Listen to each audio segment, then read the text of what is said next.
on this daggone here stage. Okay. And let me just tell y'all what was going on, because baby, StreamYard was what? I don't know what they were doing. Okay. I don't know what they were doing, but they were playing with me big time.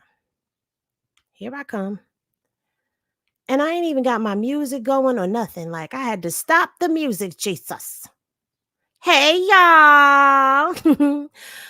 Yeah. What's poppin'? What's poppin'? What's poppin'? What's poppin'? Henny gang, gang, gang, gang, gang, gang, gang. Ain't no, if you new to this channel, like, comment, and subscribe, because baby. Well, you know what? I am recording. So I'm gonna have to do all of that. Okay. I'm gonna have to run the intro, even though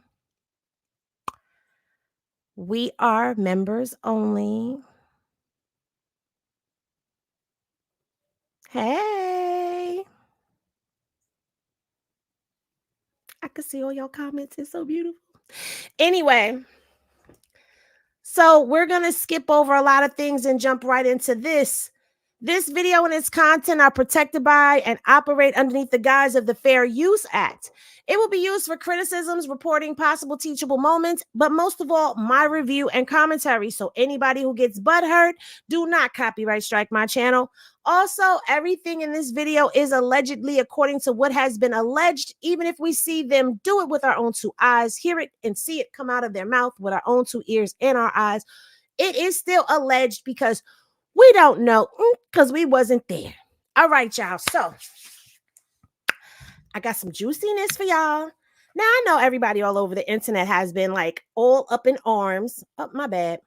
All up in arms about the fact that Wack100 has confirmed that Blueface loves Chrisean. First of all, that is not new information. Okay. That is not new information. I played a video about this about 4 months ago on my IG live, where Wack100 was talking about Blueface loves Chrisean. Not only that, Wack100 has said that in those clubhouse streets. He has said Blueface loves that girl, that he is in love. Nephew is in love. So I don't understand why it's becoming such a hype and viral moment that he said it on Jason Lee. This ain't news, not to me anyway. But we going to report on it and we going to build on it and talk about it, because what everybody ain't talking about is all that he said, because he said a lot in this interview with Jason Lee. Okay. Also, Wack100 said Diddy did it. Baby, he said Diddy did it. It came out his own two mouth. He said it. I'm repeating it. He said Diddy did it. Okay. And I'm going to play that clip for y'all, okay? Because y'all going to need to hear that, because he said Diddy did it. And then he broke down why he believes Diddy did it. And he talked about Cassie and a whole bunch of other stuff, okay? Also, we got the DJ Akademiks lawsuit from the young lady who accused him of SAing her. Remember her, where she said that she passed out and his two friends SA'd her and he did too? Well, baby, I got the paperwork and some pictures. I have photographic evidence. My only thing is, I'm side-eyeing this case because it has been brought to my attention by the Henny PI. Shout out to them, okay? Shout out to the HBIC of the Henny PI crew, okay? Because Wack, you ain't the only one that got spies. I got people that do investigations too. Okay? And it seems that this young lady has acquired the same lawyer that Cassie and Lil Rod did too. Okay, now I'm going to tell y'all, I did not read the court case because I want to give y'all my natural response to everything that is being said in said document. Okay, so we're going to go over that as well. I'm trying to think, what else was we supposed to talk about? We're going to talk about Chrisean because TMZ has reported that Chrisean has been served by James Wright finally. Okay, because We're going to go over that timeline because that timeline ain't timelining. Okay. Yeah. Okay. We going to go over it. And because I love my Henny gang, I have proof that she's been served. I have documentation that backs up that she has been served. And y'all gonna get to see all of those juicy details and all of this information right after this, y'all. And I'd be like, why are you so obsessed with me? Did you hear what they just said? Child, a whole mess. Oh, I'm about to spill this Hennessy and y'all about to sip.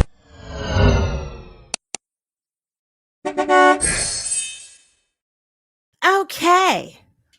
And we are back. Now, let's see. Put a W in the chat, W1, if you want to talk about Wack and Blueface and Chrisean first. Put a W2 if you want to talk about Diddy. Put an A in the chat if you want to talk about DJ Akademiks, but you are not going to get an option for Chrisean. I'm not giving y'all that right away. Y'all know that. So it's a W1 to talk about Blueface and Chrisean, W2 to talk about Diddy, and an A to talk about Akademiks. Of course, I'm seeing a lot of W1s. Of course, y'all want to talk about Blueface and Chrisean. Of course, y'all want to talk about Diddy. Of course, y'all don't. Should I be a stinker and talk about Diddy first, since y'all want to talk about Chrisean first?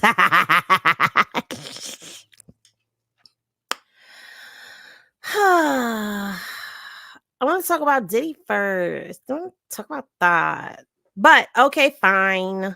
No, okay, fine, CJ. Y'all win. We'll talk about Chrisean and Blueface first, but y'all better stick around.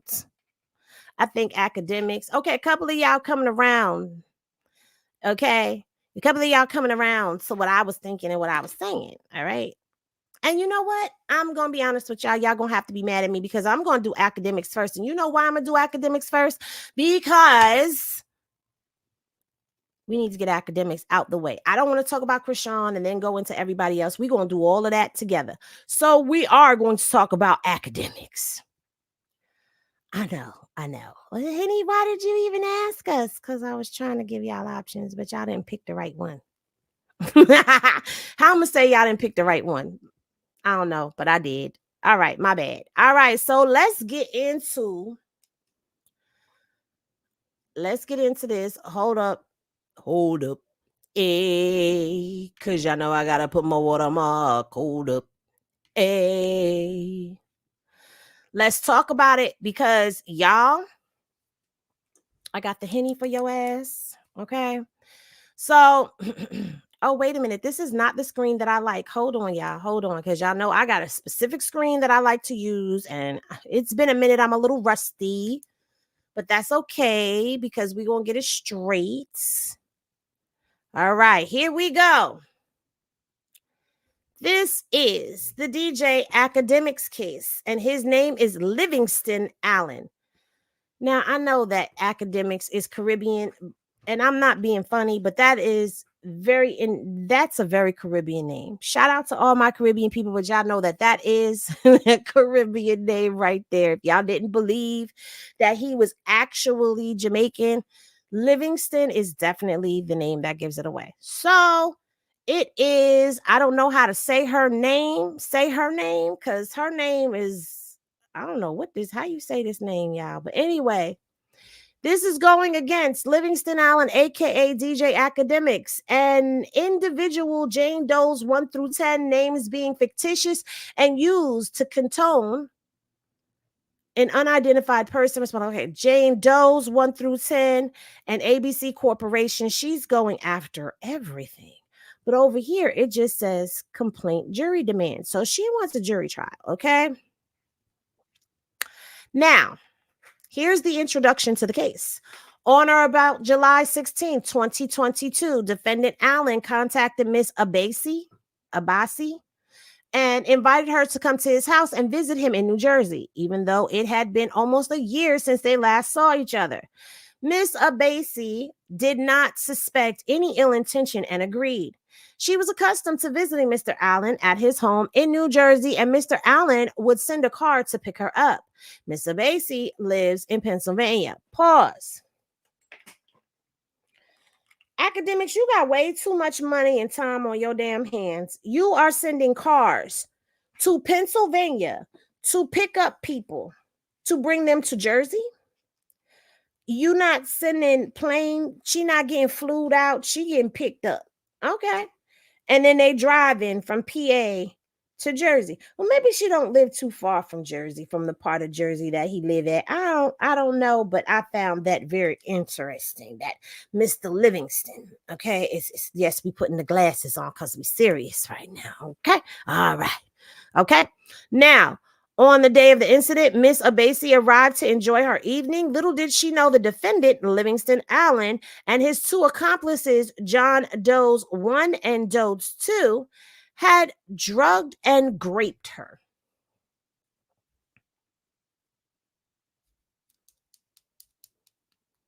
She said, wait, I thought act like booty butt. Child. Don't get me to lying. Do not get me a lying. Allegedly a lady of the night. That's what it's coming off as. I'm not even going to hold y'all. I'm not going to lie to you or candy coat it. Yes, it is coming off as a lady of the night. Okay, we're not judging though. Yes, no judgment here. What are you sipping on? I need to sip something. I ain't got nothing. I'm sipping on water. I'm sipping water tonight. Wait, giving options, but we didn't pick the right one. No, you didn't. This lawsuit is dark, Kenny. It's okay. It's okay. We going. I know this is a safe space bar. Yes, I remember this, but that was a female he dated. Yes, it is. She said she was there before. Exactly. She be doing something strange for pieces. Y'all cutting up. I'm about to go over here and finish reading this thing. I ain't fooling with y'all. Okay, so the morning after the incident, Miss Abasi was unaware of what happened. She only became aware of Mr. Allen, became aware after Mr. Allen showed her surveillance footage of her being SA'd. By John Doe 1 and John Doe 2 on his pool deck. Miss Abasi was in shock and fearful after the reality of what had occurred set in. In the aftermath, Abasi reported Mr. Allen and his accomplices' actions to the police, and a grape kit was performed. Evidence that Miss Abasi had been SA'd, evidencing that she had been SA'd. So they found evidence. Okay. Since reporting the horrific grapes, Miss Abasi chose silence and remained silent until on or about December 30th, 2023. Now, this is when we heard about it, y'all. This is when we come into play. All right. This our part. All right. This our part. So, Mr. Allen took to social media and defamed Miss Abasi. Mr. Allen accused Miss Abasi of voluntarily having an adult nudie party with his friends at his home while maintaining that he never participated at all. This led to spews of public slander as Mr. Allen's account of what happened spread like wildfire on multiple media outlets. Now, this is where we came into play at, y'all, because we had no knowledge of what the heck done happened. We ain't know who this girl was. We didn't know that there was any possible grape or SA allegations out there against DJ Akademiks because, like Saucy Santana said, we thought he just sat in the chair and smelt like sat all day long as he talked about other females. And yes, I am going in on him because he got all the smoke for every female that has ever crossed his news desk. And I am a Black woman and I stand with my sisters. Okay. All right. That was not a good mouth pop. Please delete that from the record. Anyway, Dispute. Okay. As detailed below, Mr. Allen made several public statements defaming Miss Abasi surrounding the events of her essay. She was filled with anger, and all the suppressed, painful memories of the horrific night resurfaced. This is reading like a novel, so I'm going to put on my novel reading voice. In her stage of anger, Miss Abasi released a video addressing Mr. Allen's involvement in her essay. When Miss Abasi's account was published, Mr. Allen lashed out with false statements. Mr. Allen denied involvement, even though, upon information and belief, Mr. Allen's spermicide was discovered in the grape kit, which publicly damaged Miss Abasi's reputation even further. Boy, they done got you. In the grape kit, they got you. They got you by the DNA. Mr. Allen and his two accomplices, S.A. severely injured Miss Abasi, causing significant physical and psychological pain and suffering, loss of dignity, and invasion of her privacy. Mr. Allen's public statements added to the harm Miss Abasi was already silently suffering with. Can y'all imagine? All seriousness, can y'all really freaking imagine? Child, Plaintiff Abasi is a writer. She is a resident and domiciliary of the state of Pennsylvania. Okay, they could have just said that she is a writer and she lives in the dorms of the state of Pennsylvania, okay? Or she resides in the domiciliary of whatever. She lives in Pennsylvania, y'all, okay? Now look at DJ Akademiks with himself. What is this shit? Your antennas, those your horns that you done laid down, Livingston? Anyway, Defendant Allen is a social media antagonist. Can we get some applause in the chat? Can we get some applause in the chat? Because whoever typed up this document, type that up properly. Antagonist. Okay? He is an antagonist that looks like sat. Okay? You forgot that part. You forgot that smells like sat. Anyway. All right. And his commentary, primarily known for his presence on platforms like YouTube, Instagram, and Twitch, Allen is currently a resident of the state of New Jersey, okay? At all times herein, after mentioned upon information, the belief defendant John Doe's 1 through 10 names being fictitious, blah, blah, blah, blah, blah, blah, were authorized invitees to the premises of New Jersey where the plaintiff alleges she was raped.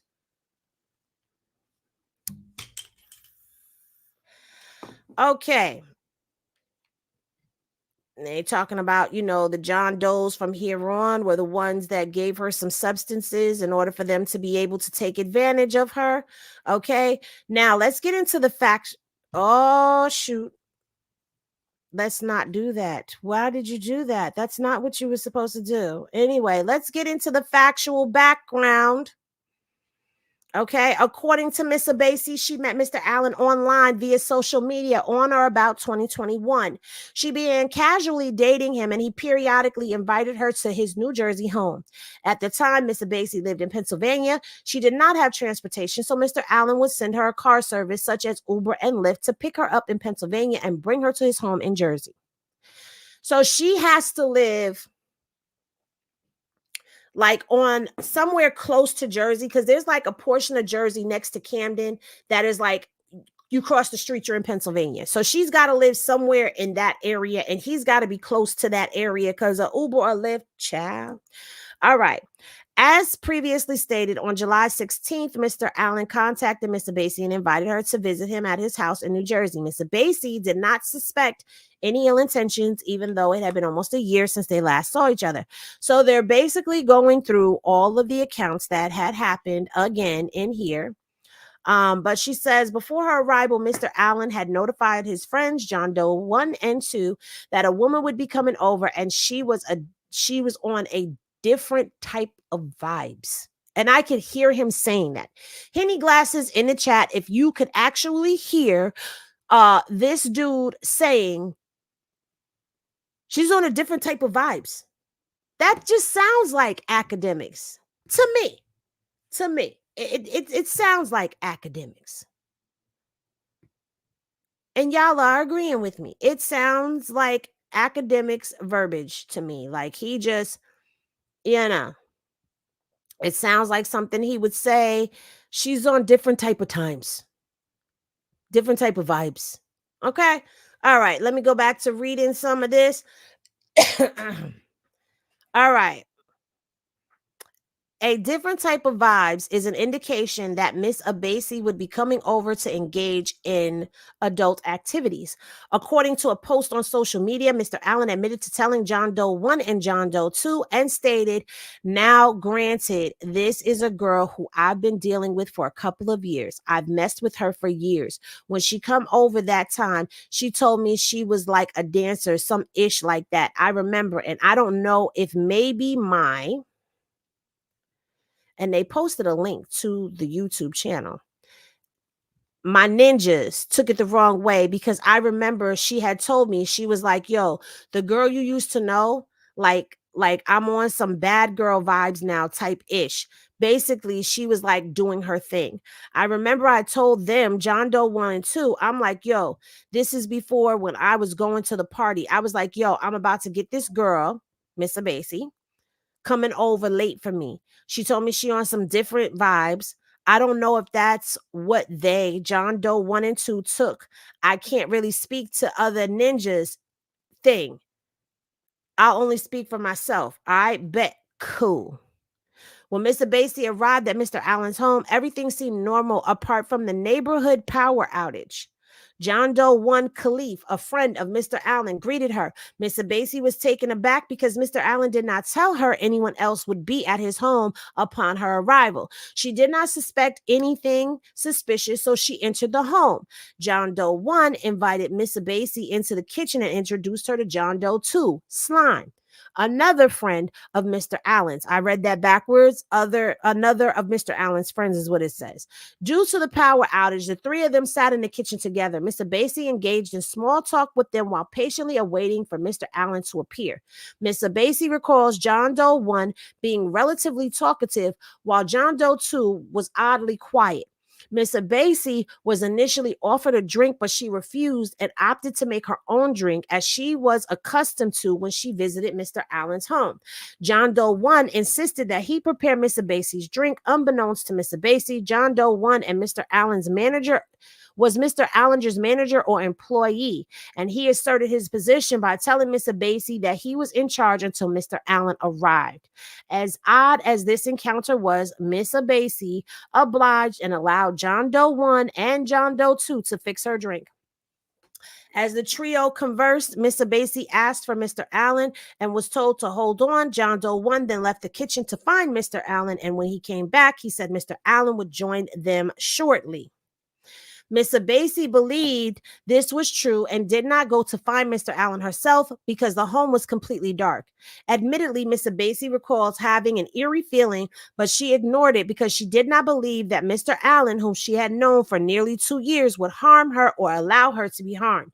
She dismissed these feelings as nerves and waited for Mr. Allen to arrive. Now you see how ignoring that intuition, when that intuition gets to intuitioning, how sometimes you ignore it and you end up finding yourselves in a jam later. Like, we really have to learn to follow our intuition. And unfortunately, it doesn't matter how long we've known a person. People are just about capable of anything, no matter how long you've known them. Like, how many women have married, or husbands even, because there's female serial unalivers, but how many people have married people who are serial unalivers and had no idea? They find out later all the dark secrets that their loved ones had.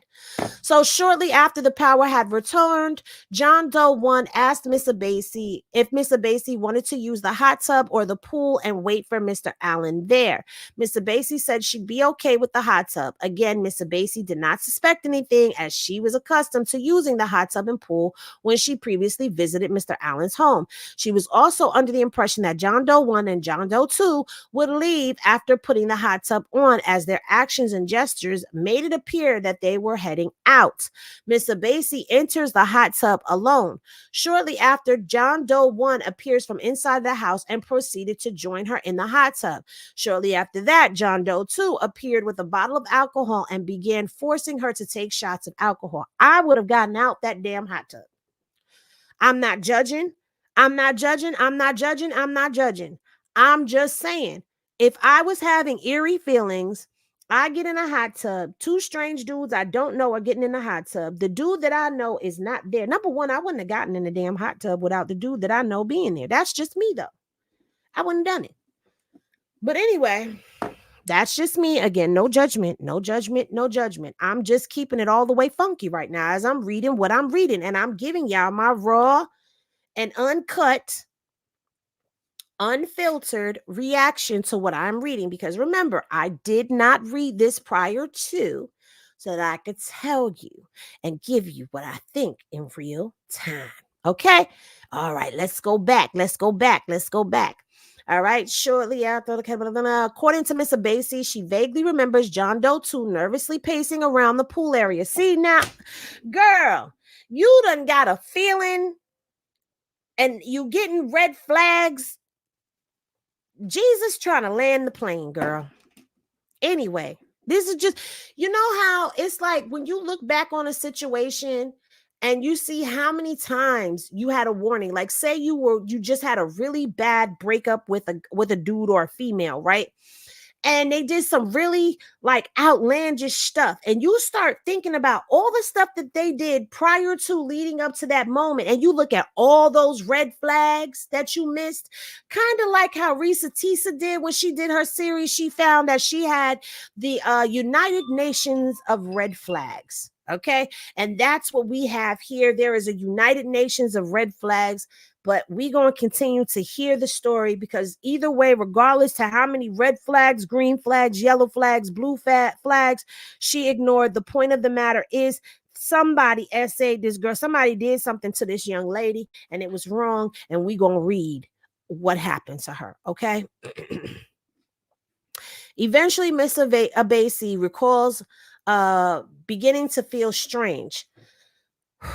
This was not simply a feeling of intoxication, as Miss Abasi had only had half of a drink, only had half of the first drink and a few sips of the new drink that John Doe had provided her as she entered the hot tub. Miss Abasi began feeling extremely hot, as if her body was on fire.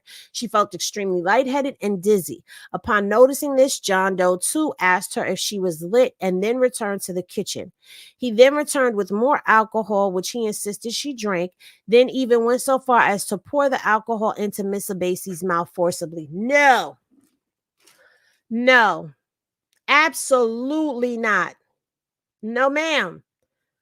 No, ma'am. I'm going to leave my comments alone for a second and just read this because this is. According to Miss Abasi, she recalls John Doe 1 becoming very handsy as he aggressively made advances towards her, which she rejected. Upon information and belief, John Doe 2 was on the sidelines watching while all of this was happening. According to Miss Abasi, John Doe 1 would not take no for an answer and began groping her. He eventually picked her up and tossed her into the pool adjacent to the hot tub. According to Miss Abasi, she was disoriented, had trouble breathing, and struggled to get out of the pool for fear of drowning. As she attempted to crawl out of the pool while still disoriented and struggling to breathe, John Doe 1 attacked her. He forcibly removed her underwear, He attacked her. Miss Abasi did not consent. In fact, due to the alcohol and whatever substance was placed in the alcohol, she was not in the right state of mind and the right mindset, to consent to any of the sexual acts that were being performed on her by John Doe 1. Miss Abasi has memories of fighting off her attackers, but feeling extremely weak. As John Doe 1 assaulted her, Miss Abasi would learn later that John Doe 2 watched from the side and undressed in the bushes nearby. Miss Abasi would later learn that as she laid lifeless on the concrete, John Doe 1 was standing in the pool while shifting her lifeless body back and forth on the concrete. John Doe 2 was undressing in the bushes and would soon ambush Miss Abasi. The two men then proceeded to grape Miss Abasi simultaneously. Upon information and belief, this was witnessed by the police when the surveillance footage was recovered. As John Doe 1 finished what he was doing, he allowed John Doe 2 to grape Miss Abasi vaginally. According to Miss Abasi, lying on the concrete was the last memory she had of that part of the attack. She recalls going in and out of consciousness and does not recall ever entering the home. Whatever substance John Doe 1 and John Doe 2 slipped into Miss Abasi's drink negatively impacted her memory and caused her to lose consciousness. According to Miss Abasi, she recalls being awakened naked in bed in what she believed was Mr. Allen's bedroom. She believes it was around 4 a.m. She was woken up by Mr. Allen savagely pulling her hair, prying open her legs, and graping brutally graping her. Whew, that was a lot. Let's clear some energy. I already have stuff going, y'all.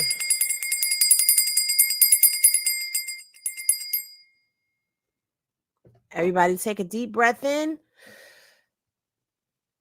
and breathe out. Take another one in and breathe out.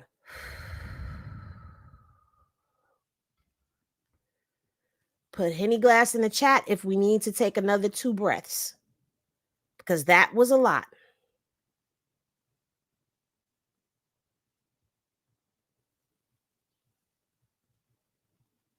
I'm going to take a couple more breaths, y'all.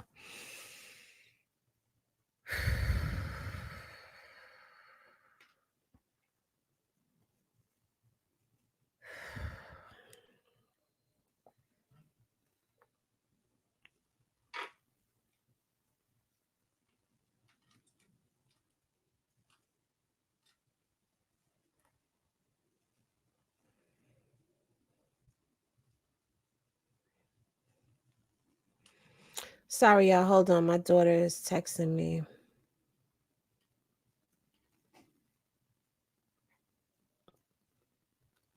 Okay. I'm gonna say this.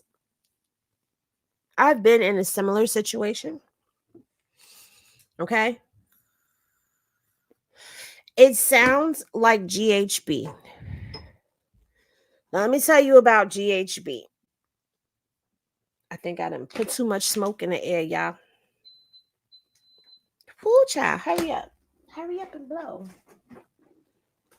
Because it's burning my eyes. And I took my glasses off and now it's burning my eyes. But anyway, all right, there we go.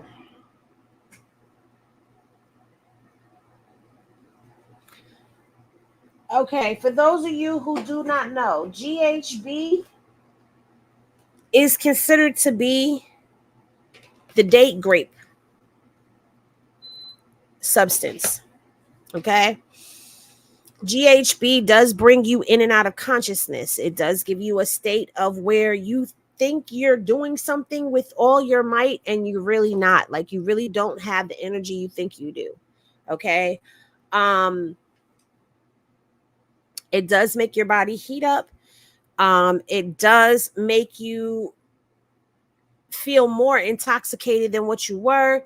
You will never get those memories back. My eyes are watering because of the smoke, not me crying, guys. All right. To this day, I have no memory of anything.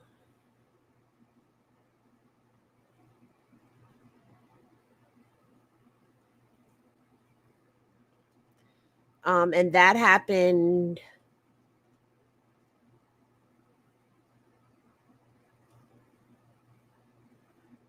That happened years ago. Let's see. Emo is 17, about to be 18. So that was about 18, 19 years ago.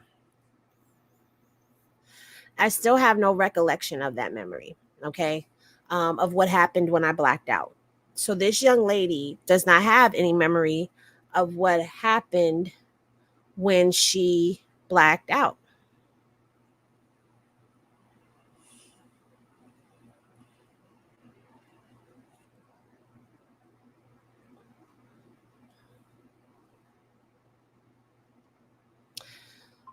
This is disgusting what happened to her. Okay. And that's why I needed to clear my energy. All right. That's why it was very triggering for a moment. But now I'm ready to proceed. But I will say this, the young lady is lucky because there's actual video evidence of what happened to her. So she knows what happened to her based off of that. But there are many of us who have been through that who did not have that video evidence to tell us what happened. So there's a lot of questions that you end up having. You know what I'm saying? But let's continue. Okay. According to Miss Abasi, Mr. Allen was relentless. He tried to penetrate her peach and was frustrated because she kept squirming and moving due to pain. As a result, Mr. Allen proceeded to grape her vaginally. Upon information and belief, Mr. Allen was not using protection when he peach tried her, and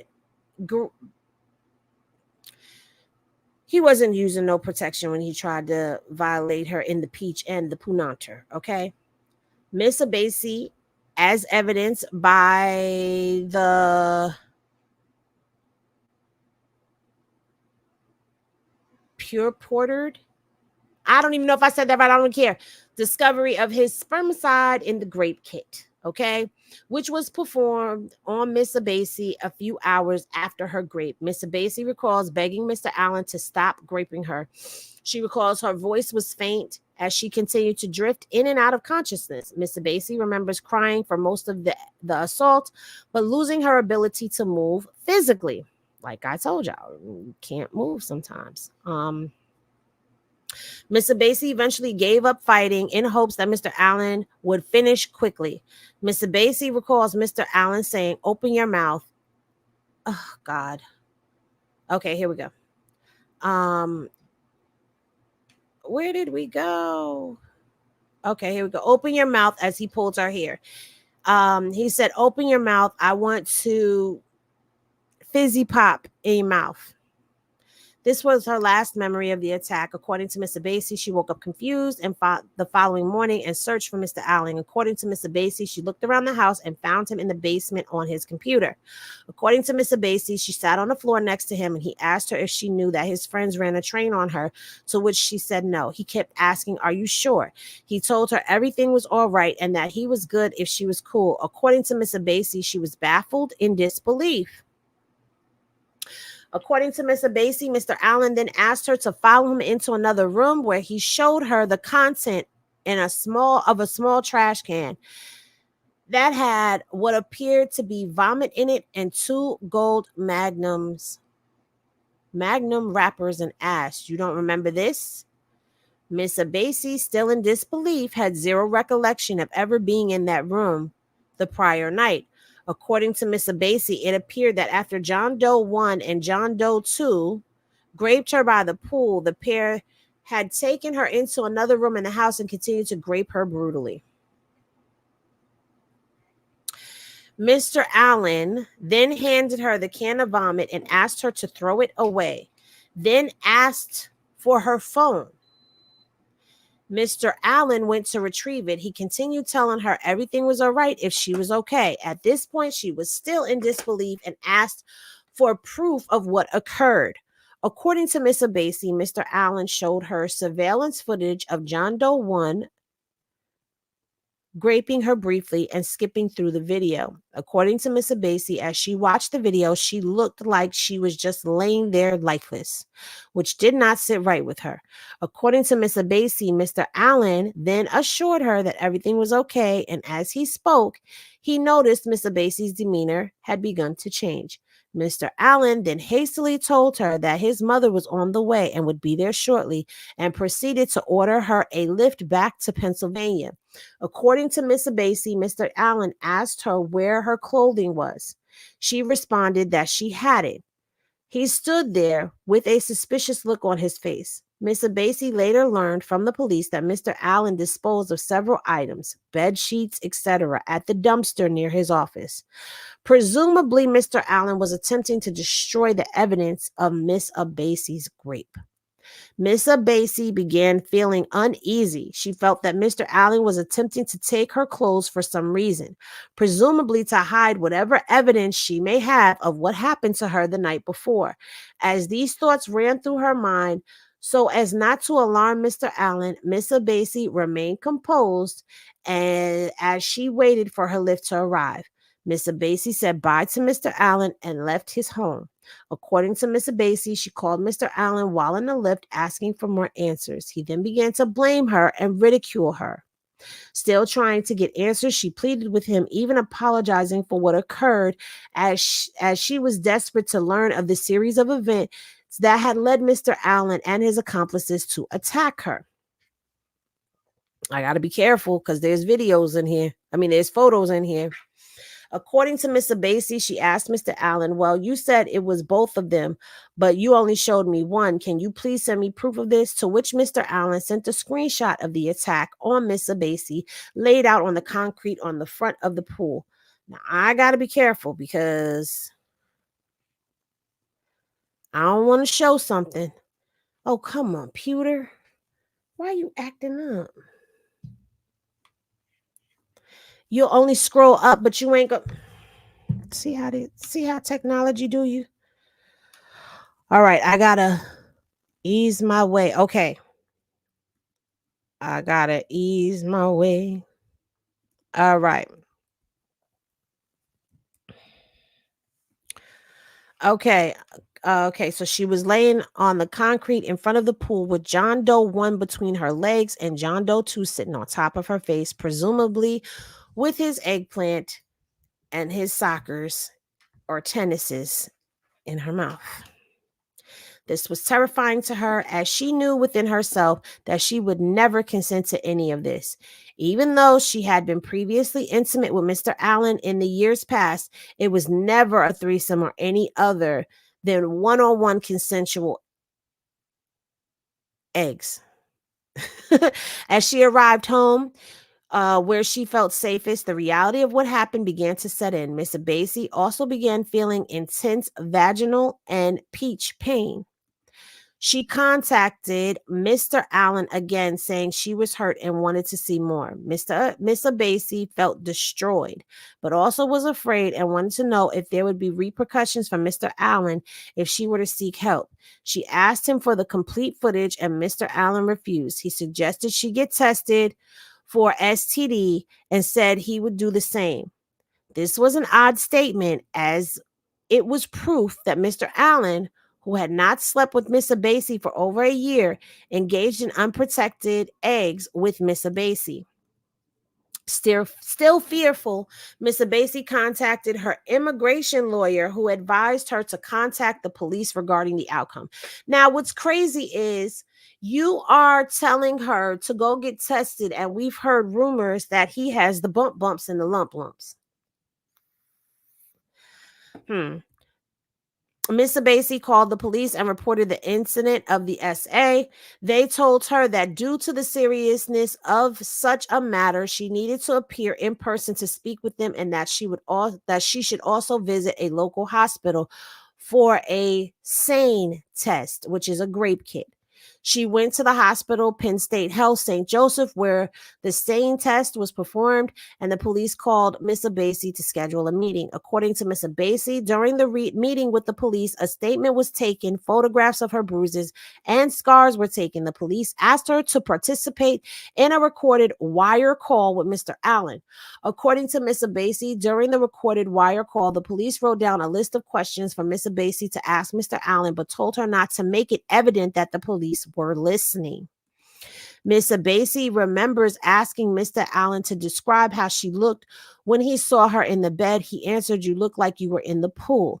According to Miss Abasi, on this call, Mr. Allen graphically recounts and admits to having eggs with Miss Abasi, even going as far as to describe her punanter as being loose, stating, "I know what your punanter feels like. That ish felt loose." Based on information and belief, this evidence was used to obtain a warrant for the footage, and the police secured the footage and other evidence. According to Miss Abasi, the results of the same test produced evidence that Miss Abasi had been SA'd. In addition to the grape kit, Miss Abasi had images of bruises on her arms, back, and her buttocks and legs that were evidence of the struggle she endured and the sheer brutality of the attack. At the time of her attack, Miss Abasi, who was 5'5" and weighed less than 150 pounds, she weighed less than 115 pounds. Sheesh. The attackers were approximately 5'10" and 160 pounds and 5'11" and 180 pounds. As detailed earlier, Miss Abasi was SA'd on a concrete pool deck. As evidenced by a photo below, Miss Abasi's body was lying limp and lifeless while John Doe 1 and 2 proceeded to pull her back and forth on the concrete, causing bruises and lacerations on her body. So this is where I'm going to have to speed by quickly. I cannot show y'all that photo.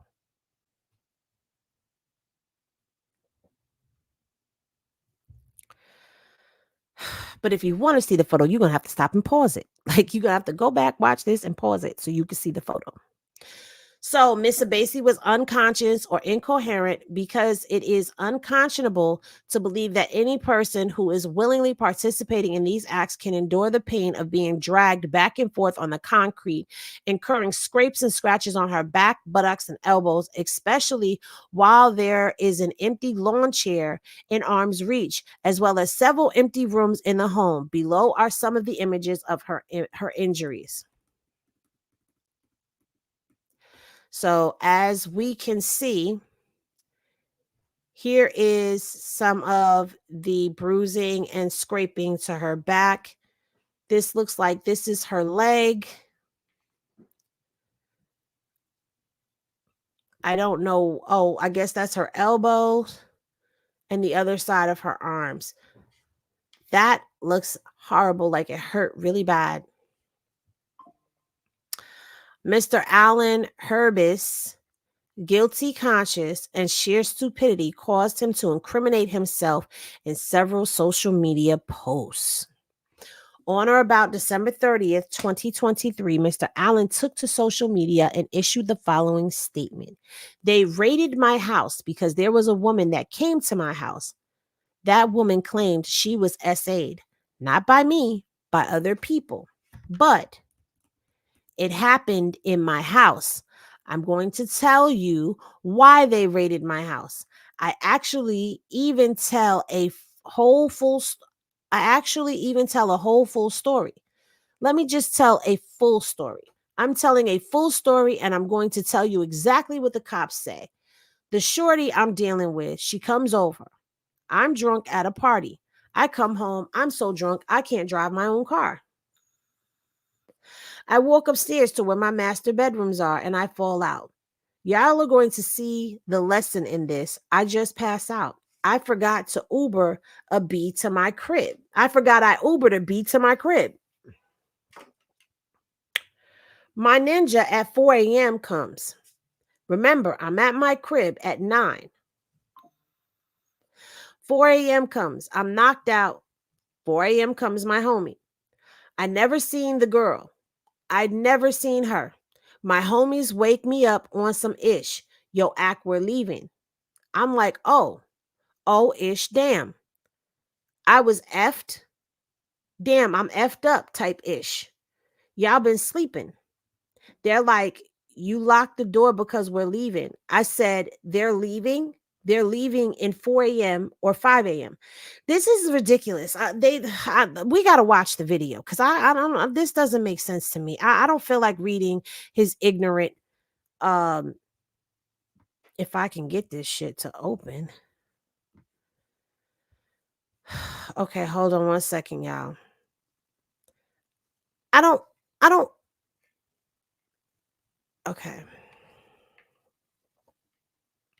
Let me remove this from the screen. Let me see if I could just pull up this little BS video. No, I can't. I'm trying to like copy and paste the link, but I can't pull up the link. It's not allowing me to do so.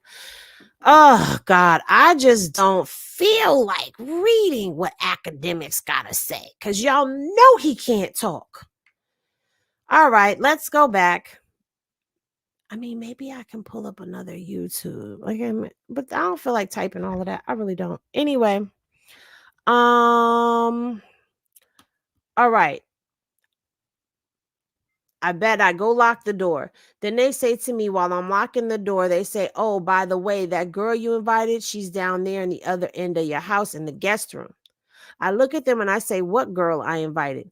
They said, bro, remember you invited a girl? Remember the girl you said? Oh, the girl you, I said, what are you talking about? They said, yo, you know so-and-so. They described her. I said, oh, ish. Anyway, they leave. I'll go out. I walk down the hallway. I go down the hallway to my guest bedroom and I see the girl. I said, oh, ish. I noticed this couple of things. First of all, she's naked. Second of all, her hair is like frizzy and ish like that. It's the summertime.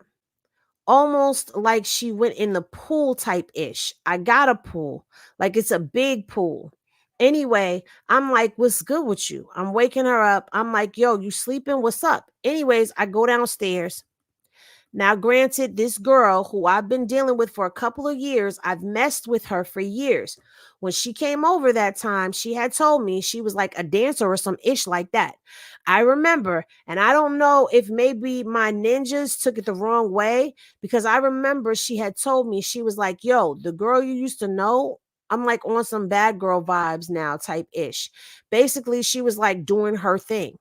I remember I told them, I'm like, yo, this is before when I was going to the party. I was like, yo, I'm about to get this girl coming over later for me. She told me she's on some different vibes. I don't know if that's what they took. And I can't really speak for other ninjas things. I'll only speak for myself. All right, bet. Cool. We're in the morning now. We're in the morning. Once the morning happened, I remember even that night, like that night she woke up. I wasn't going in my backyard. I'm like, something don't look right back here. When I look at my camera in the morning, gang, the shorty was getting like, I don't even like that. She was getting trained by 2 men on my pool deck that night before. When I'm sleeping, I'm dead ass. This is what happened. Ninja, I couldn't believe it. I'm like, what? Ninja, I invited you over here. I paid the lift. The lift was $200. Then you ish like, I don't want to say what she like. How could you come to my joint and get trained by my mans while I'm sleeping? Now, this is where I'm going to be honest with you. Y'all going to learn this lesson from me, and this is sincere. That's what he said. I hope they don't do any more recounts of what he said because he can't talk. For somebody who does a podcast, he can't fucking talk. We know this already. It's like, all right, gang. So,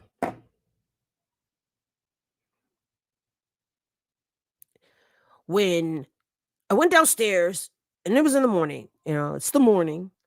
In the morning, I go downstairs, and I'm in the backyard, the backyard and the back of my house, and I'm looking at everything, and blah blah blah blah blah blah blah blah blah. He can't freaking talk. Okay. Anyway.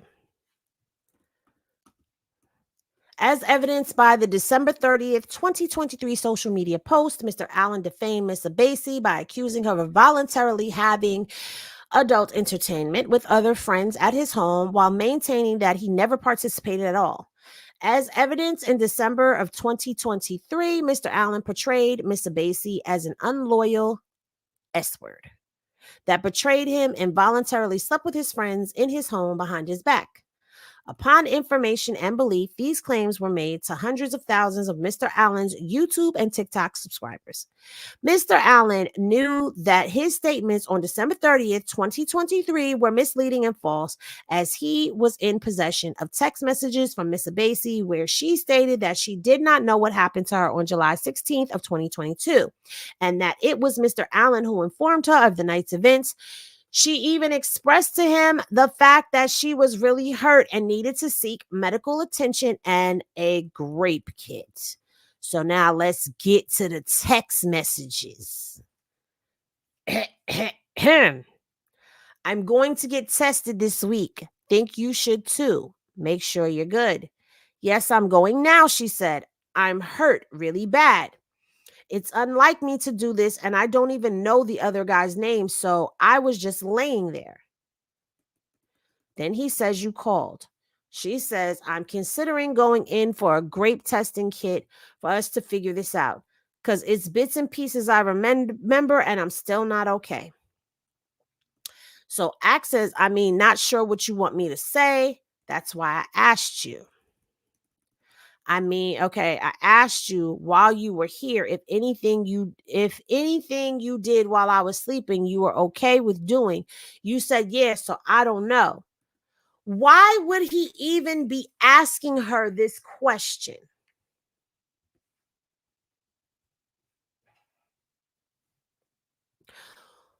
Why would you be asking this question about, did anything that happened here, were you okay with it?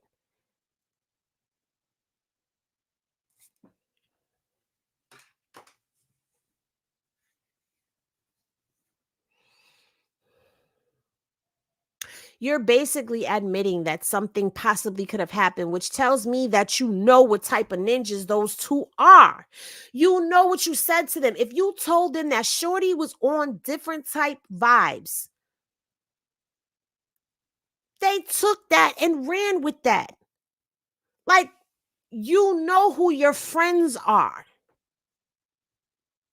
That's it. Case closed. These are your text messages. You said that. I asked you if anything that happened at my house that night you were okay with. You said yeah. So I don't know. Of course I'm going to say yeah if I want to get the hell away from you. Of course I'm going to say yeah if now the person that I'm feeling that I was supposed to be safe with is no longer making me feel safe and I am trapped here and they are my only way out. I'm going to tell you what you want to hear to get the freak away from you. That does not make sense. It makes perfect sense to me as to why she would say, yeah, leave. But now here we are talking about getting a grape kit and she's telling you that she is hurt. You're not showing any concern in these text messages for her being hurt.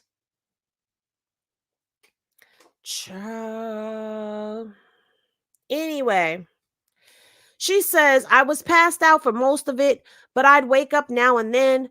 Also, I was in shock. I got most of the information from you before then and never met the other guys, so they just took the opportunity, I guess. He said, that's why I told you I don't judge, just trying to make sure you made the choice to do whatever you wanted to do. Why are you asking this if you don't know the type of dudes that you are around? You lost. Case closed. She wins. This is admissions of guilt to me. And this is also telling me that you are aware that this is how these dudes give it up, because you are asking her twice. This is twice. The message previous says, not sure what you want me to say. I was That's why I asked you while you were here if everything you did while I was sleeping, you were okay with doing. Then he goes on to say, that's why I told you I don't judge, just trying to make sure you made the choice to do whatever you wanted to do. Child, always with you, but not this time around. I blacked out. I remember you waking me up during the night. So he goes on to say, they said you were trying to call and bring your friend to join in. LOL. What's funny? What's funny, my boy? Not one time are you saying, oh my God, are you okay? Yes, please go get checked out if something happened to you. You know, I want you to be safe. I'm sorry that this happened to you. You know, let me come help you. You're not saying any of those things. Instead, it's like you're condoning the behavior of your mans in them, because you're like, oh, I asked you if anything that happened you consented to, and you know, that's why I asked you this. Why? I would never, if I had two of my male friends here at my house and one of my homegirls was here, I would not ask them, did anything happen that you were okay with? Even if I saw it on freaking tape, I would not be asking them, are you okay with everything that happened? No judgment. Because if that's not the type of timing that these dudes are known for, then why would I be asking you that? Okay. Now, let's play devil's advocate. You're asking her that because you know that's not how she gives it up. But then it goes back to what I said. Why are you asking her that? Because if you know she don't be on that type timing, then why would you ever think that she was okay with what was going on? Why would you ever think that she would be consenting to doing something that she doesn't do? Oh, that's right. Because she said she was on a different type timing, right? Because she said she was on a different type of timing. And you took that to mean that this young lady was on that type of timing.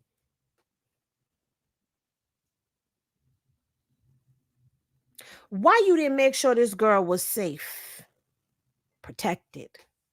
Why you got those types of dudes running around you that you would even be comfortable with asking that? Anyway, clearly these text messages had no impact on Mr. Allen's decision to defame Miss Abasi as his YouTube and to his YouTube and TikTok followers. Upon information and belief, a week before December 30th, 2023, post an Instagram page with the handle @Kendra36 commented under Miss Abasi's post, pleading with her to come forward with her story. According to Miss Abasi, all of this brought back the painful memories she had desperately tried for several months to suppress. She never communicated with the user or address to the incident until Mr. Allen brought the incident to the world via his December 30th, 2023 YouTube post.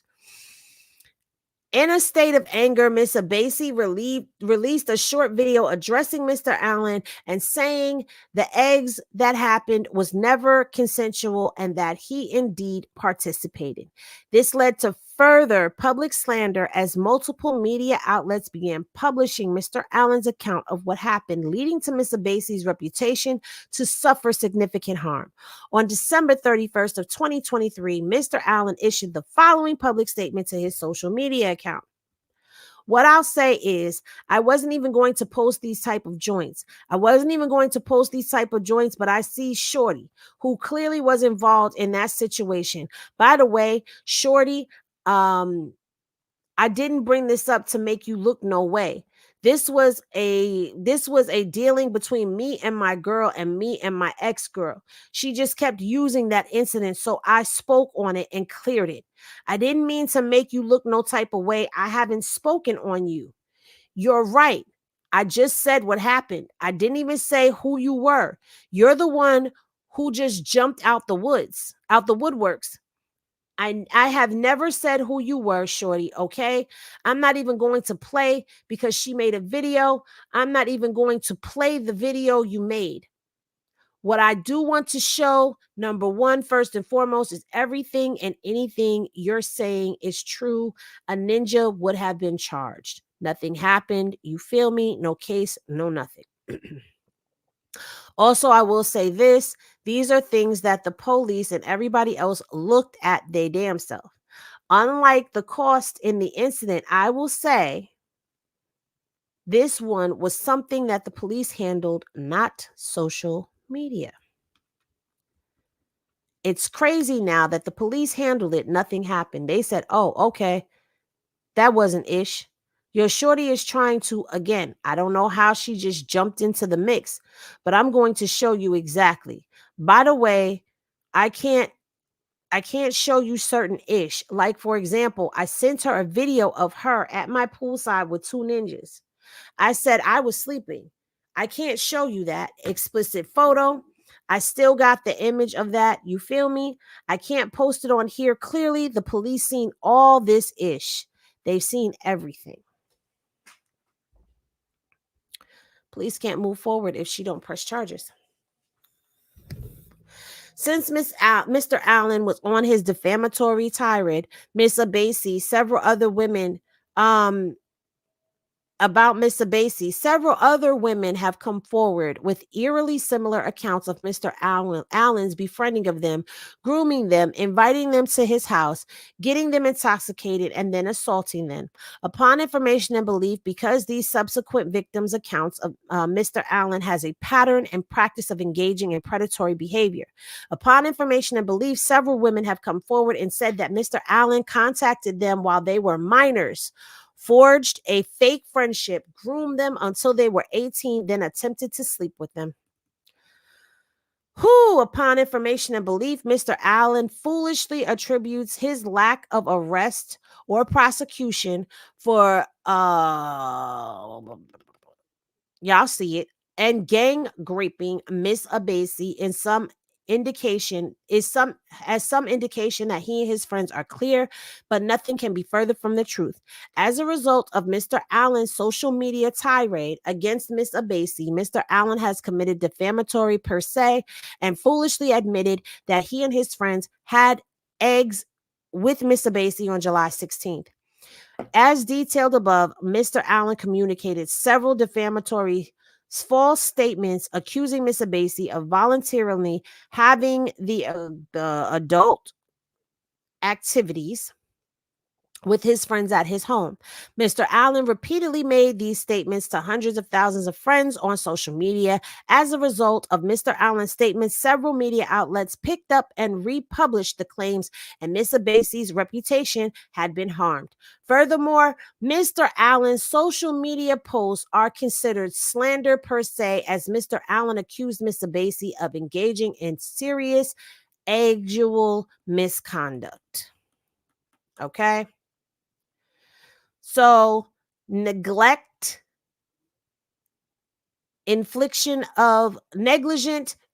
infliction of emotional distress is one of them that she is seeking. Miss Abasi's emotional distress was foreseeable to the defendants as a direct and proximate result of said extreme and outrageous conduct by the defendant and his accomplices. Miss Abasi suffered humiliation, mental anguish, disassociation, and emotional and physical distress, and has been hurt and injured in her health, both mentally and physically, strength, activity, and her ability to lead in everyday life without mental anguish. All of these have continue to cause and will continue to cause the plaintiff great mental and physical pain and suffering for the rest of her life. As a result of such severe emotional and mental distress, Miss Abasi has been generally especially and consequently damaged in an amount to be established according to the evidence. The defendant's behavior towards Miss Abasi was so outrageous as to exceed all reasonable bounds of decency. The defendants knew with substantial certainty, or should have known, that their behavior would cause Miss Abasi to be a victim of SA and eggs abuse and eggs contact. The defendant knew with substantial clarity, or should have known, that intoxicating her unwantedly and graping the plaintiff would cause her to endure severe emotional distress. The defendant committed the infliction of emotional, physical, and mental distress willfully, intentionally, and therefore co- I don't know how to say that. Coercion, oppression, fraud, and malice, and consciously disregarded Miss Abasi's right. Therefore, Miss Abasi is entitled to an award of exemplary or punitive damages in the amount to be established at trial to meaningfully punish defendants, thereby deterring similar conduct in the future. She's also suing him for defamation for all of the statements that he made on social media about her, because they were all false accusations. And the third cause is the SA, where she is saying she was forcibly touched and threatened. And she's also suing for negligence, premises liability for SA with Mr. Allen. And she references realleges the preceding paragraphs as if set forth fully herein, which means that because it happened on his premises, she is therefore going after him for that. Okay. Defendant Allen was the actual and proximate cause of harm that was visited upon the plaintiff due to his decision to paint plaintiff as a loose woman who was arriving at his home with the intention to engage or the willingness to engage in sexual intercourse with Mr. Allen and his friends, John Doe 1 and 2. Mr. Allen not only set the tone for John Doe 1 and 2 prior to the plaintiff's arrival, but he also participated in the plaintiff's SA after her brutal grape, her following John Doe 1 and 2 grape of the plaintiff. Upon information and belief, this is evidenced by the existence of Mr. Allen's spermicide in the plaintiff's grape kit. Okay, she's suing for damages. She's going after him. Okay, this is the prayer for relief. This is the demand for a trial. Okay, and she does have Tyrone Blackburn. See what I mean? She got that guy. So I don't know. Mr. Blackburn seems to be really up on these celebrity cases.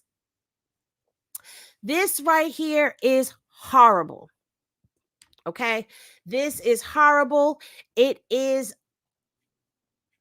disturbing. Okay, it is disturbing and alarming the rates that people are being taken down with previous SA allegations. Okay, now where DJ Akademiks went wrong is you should have kept your mouth shut, because she was keeping her mouth shut. She wasn't saying anything, but now you decide to go on your social media and be braggadocious, because that's the way it came off, trying to use that situation as a lesson for people to learn. What was the lesson that people were to learn here? The lesson, in my eyes, to be learned was that when you get an inclination and a bad feeling about somebody, no matter how much you may trust the person that you are originally there to be around, get out, leave immediately. And if you don't do that and want to give the benefit of the doubt, when they start making you feel weird vibes, those weird vibes are you being warned by your inner self, your spirit, your higher self, whatever you want to call it. Your spirit man is talking to you and telling you to get out. Get out. That's the lesson. I don't know what lesson he's trying to teach here, because the lesson that it seems that he's trying to teach here is something that would be defamatory to her. But we are not surprised, because DJ Akademiks is known to go after women and always try to degrade them and defame them. And this is not the first time, and there are others that will come forward. DJ Akademiks, I am sorry, but I find you guilty in the court of Henny Court. Okay? I say you will be found guilty in court. Sorry. If nothing else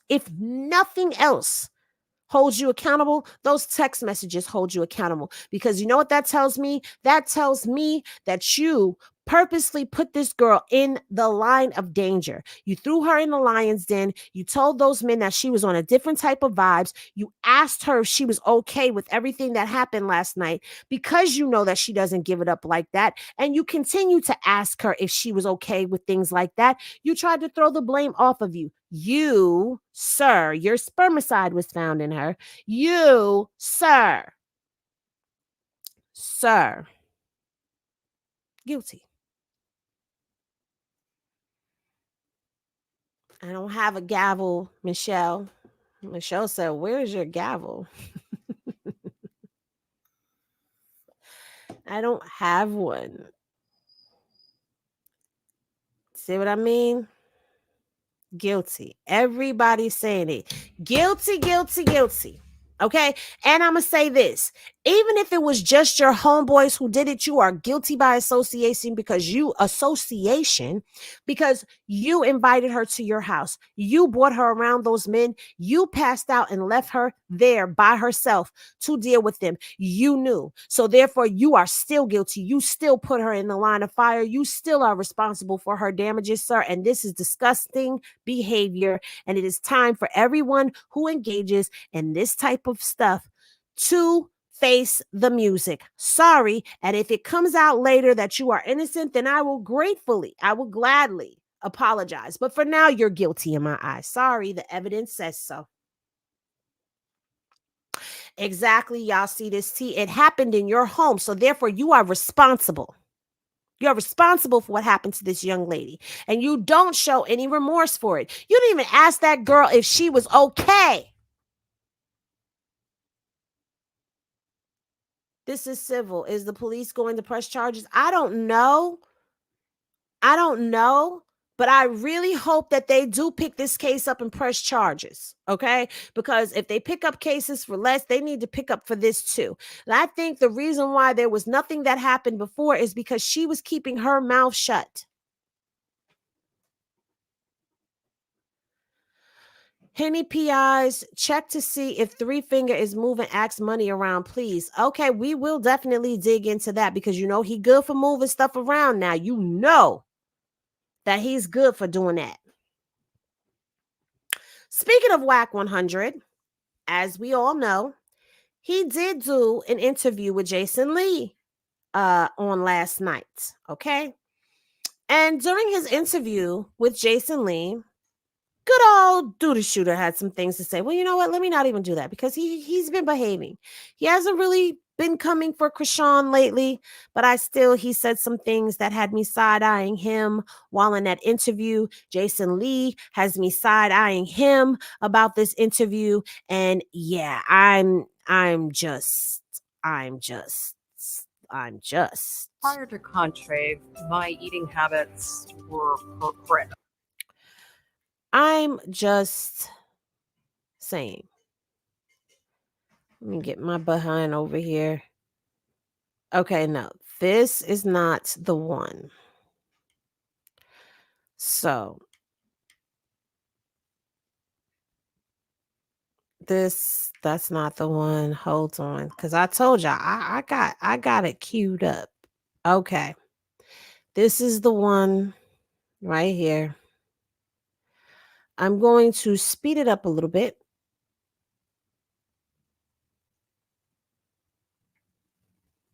That might be a little too fast, but it's all right. We're going to deal with it, okay? Because we don't want no smoke with Jason Lee. We don't want no smoke with Jason Lee. You want the tea, Jason Lee. First of all, I'm not going to play this in this video right here.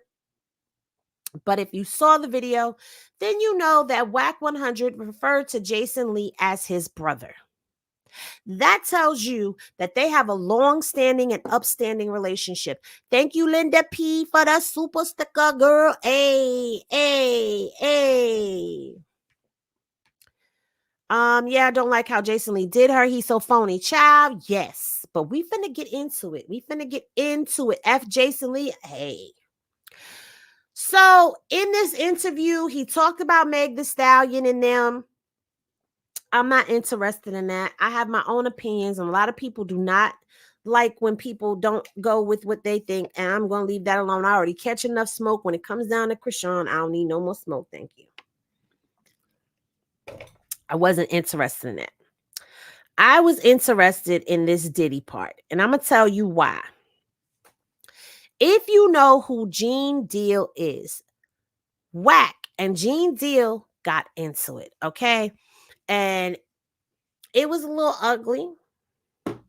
And of course, he brought up Puffy. He brought up Diddy, the diddler. So now let's hear what old Wacky Poo had to say. Right? Get off the field. Get out of the house. So the video you posted, speaking of Diddy, Diddy's going through a lot right now. You posted that video of him with the hair. I remember I came out there, the biggest suite in Toronto. Got some shit cool up top. Everybody did a little act, you know what I'm saying? Drake was even in that moment. So, I'm not just gonna bow down and get lost, man. 20 years of hits, and you soundtrack your life.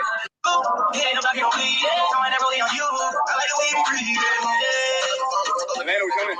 T-Dot. What's up, y'all? Drake, what up? I wonder if when Diddy did this video, he thought that it would ever come back to bite him in his booty. Baby, yeah. You know, Diddy's, see, if Diddy would have just told the people the truth from the beginning, he would have had to pay Cassie. He would have had the community behind him. Diddy's bisexual. But how do we know he's bisexual? Okay, check this out, Jason. I mean, I don't know. My show used to be on Never Touch Me. I'm looking at you. Yeah. You telling me Diddy ain't bisexual? I've never slept with him. That's what I asked you. Are you telling me right now they will take everything you've made and reduce you to zero or give you $1 trillion? It's one or the other. It's going to happen. And they say, Jason, is Diddy bisexual? And your answer has to be the truth of what it really is, regardless of what you've done or haven't done with it. Would your answer be yes? Here's my truth. Oh, no. No. I'm not. He's asking Jason Lee to clock Diddy's tea. He's asking for a yes or no answer, and Jason Lee, you won't spill the tea, Jason Lee. I'm not ducking. Is he bisexual? No, let me say this. I have not slept with him. He's not slept with me. I didn't say have you. I don't know who he slept with. Okay, so what would your answer be? Yes or no? Is Diddy bisexual? I would say I don't know who he slept with. No. Because I don't know. I really don't know. No, that's not one of the options. Wait, but I mean, who did he sleep? Who did he sleep with? The only thing I've seen that's been, well, there's been a lot of things I've seen that's been suspect. I was about to say, he's sitting up here talking about the only thing I've seen, Jason Lee, Usher, Justin Bieber, Lil Rod, Meek Mill.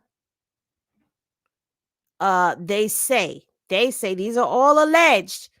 These are alleged, allegedly.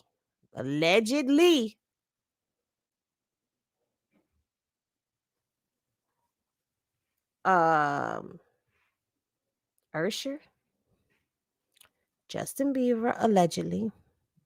Meek Mill, allegedly. Mace, allegedly. Yes. Yes. What is it? Hakeem from Empire. Hakeem, whatever his name is. Hakeem from Empire. Let's see who else. Allegedly TD Jakes. Allegedly Lil Rod. So how you gonna say the only thing you heard when we know more tea? You gonna tell us we know more tea than you, Jason Lee? Bursher, yeah, Bursher, yeah, him. This one right here, that name, that name right there.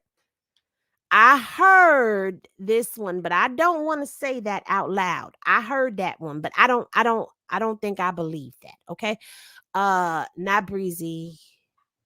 He tried, but Chris Brown wasn't having it. Aren't they all straight? Girl, I don't even know what straight means anymore. I'm being so for real. I don't even know what straight means in this culture no more.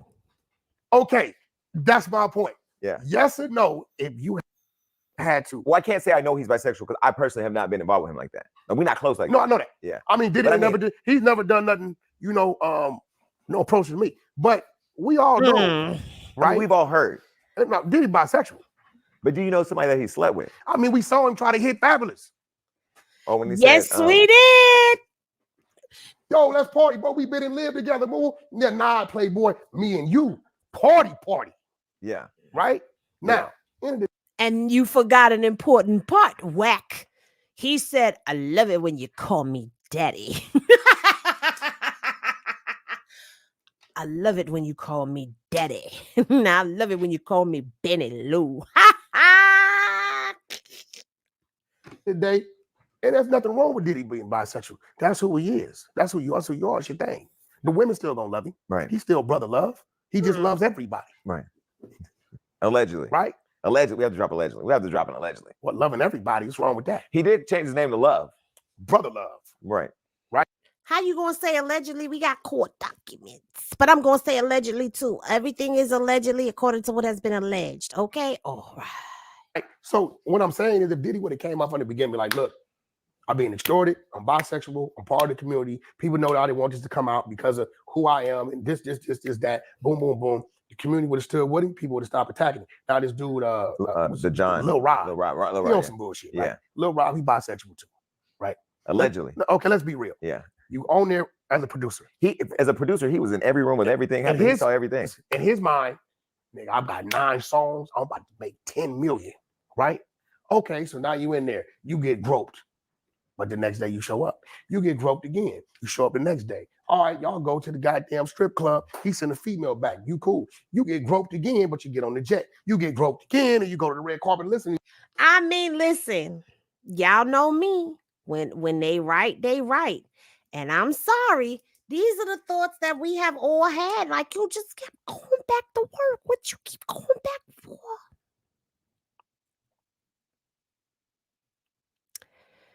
Child.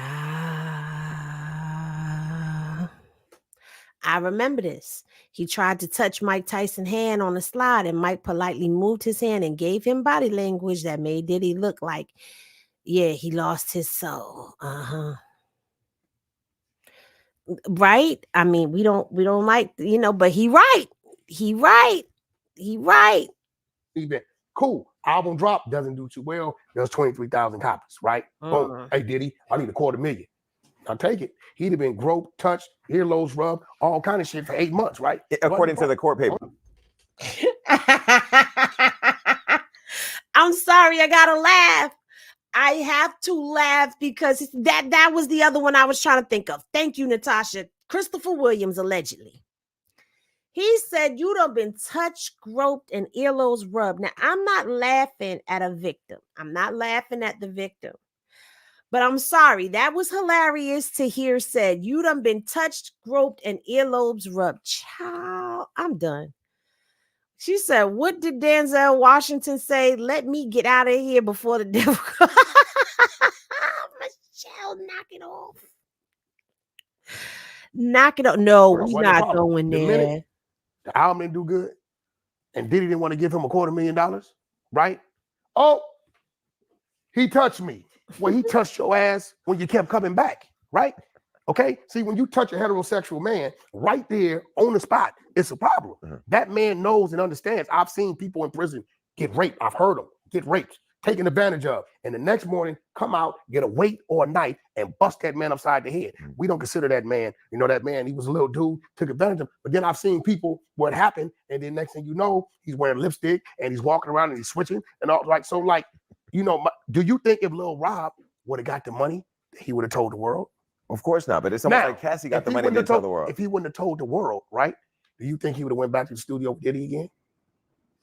Definitely. And you know what? He'd have got rubbed on again, and he'd have been cool with it. So on the heterosexual mountain, there's no reason. There's never nothing you can do to where we say it's okay. There's a mountain? Touch us in the heterosexual mountain. I can't. I'm trying to be serious right now, but the way that he is talking, the way he's describing it is a little funny to me, and I'm a little uncomfortable. So y'all know I'm going to get the giggles. But he said, do you think that if the world didn't know he wouldn't be back up in the studio with him? Yes or no, he would. He basically, the way he just broke that shit down was hilarious to me. I'm sorry. That was funny. But it gives you something to think about. You stayed, you kept dealing with this over and over again. But again, you got to also look at the fact that you are talking about somebody with privileges and money and all types of things that have gone on. Okay. You don't know what type of threats were made. You don't know what type of fears were had. So again, we're not laughing. I'm not laughing. Y'all laughing in the chat too, but I know those of y'all who are laughing, we are not laughing at what happened to little Rod. We are not condoning it. And yes, he said a heterosexual mountain. He is about to break that down, I guess. What the hell is a heterosexual That's mountain? where the heterosexual live. Okay, but ain't many of y'all up there no more. You said that in 10 years it's gonna be all gay. It's a lot of us still up there. You know, we ain't as deep as we used to be. Right. And we still got some infiltrators who be like, you know, jumping mountains. Signaling, yeah. They be jumping mountains. I know him. Okay, so wait, let's go back. So you're convinced Diddy's bisexual? Yeah, there's nothing wrong with it. That's okay, but do you think the whole? I mean, now people are trolling online. You've trolled. Do you think Meek Mill? Do you think that he was? Meek Mill got hit from Diddy. Hit, don't run. Yeah. You don't believe that? Allegedly.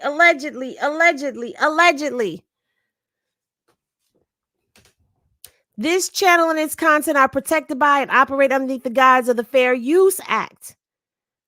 This information is being used for commentary, possible teachable moments, reporting, and of course, my review. Okay, let me just say that again. This video is protected by the Fair Use Act. Do you believe this? Hit, no run, and Quilly, I gotta go against you. I can't say no Diddy because Diddy did that shit. To me, listen, come on, man, you in the pool and you know, you sure all Playboy and this, where we gonna do this? Well, maybe it was just a Ciroc on a sunny day. Okay, watch this. Ant, Chris Brown's manager, who's now dating Monica. Okay, whatever he's doing. You're not cool with Ant? That's not what I'm getting to. I said I don't know what's getting ready to come out of his mouth. No. They're in the backyard. Ant, two other people, right? In Diddy's backyard. Diddy rolls up. Yo, Playboy, you need to come out that shirt showing what you're working with. No, he did not say that. You know what Ant said? What? And I beat your motherfucking ass. Who you think you playing with? Oh! You got fucked up. Ant said that to the Puff? Damn sure did. Wait. Look at Wack face while telling this story. I'm sorry.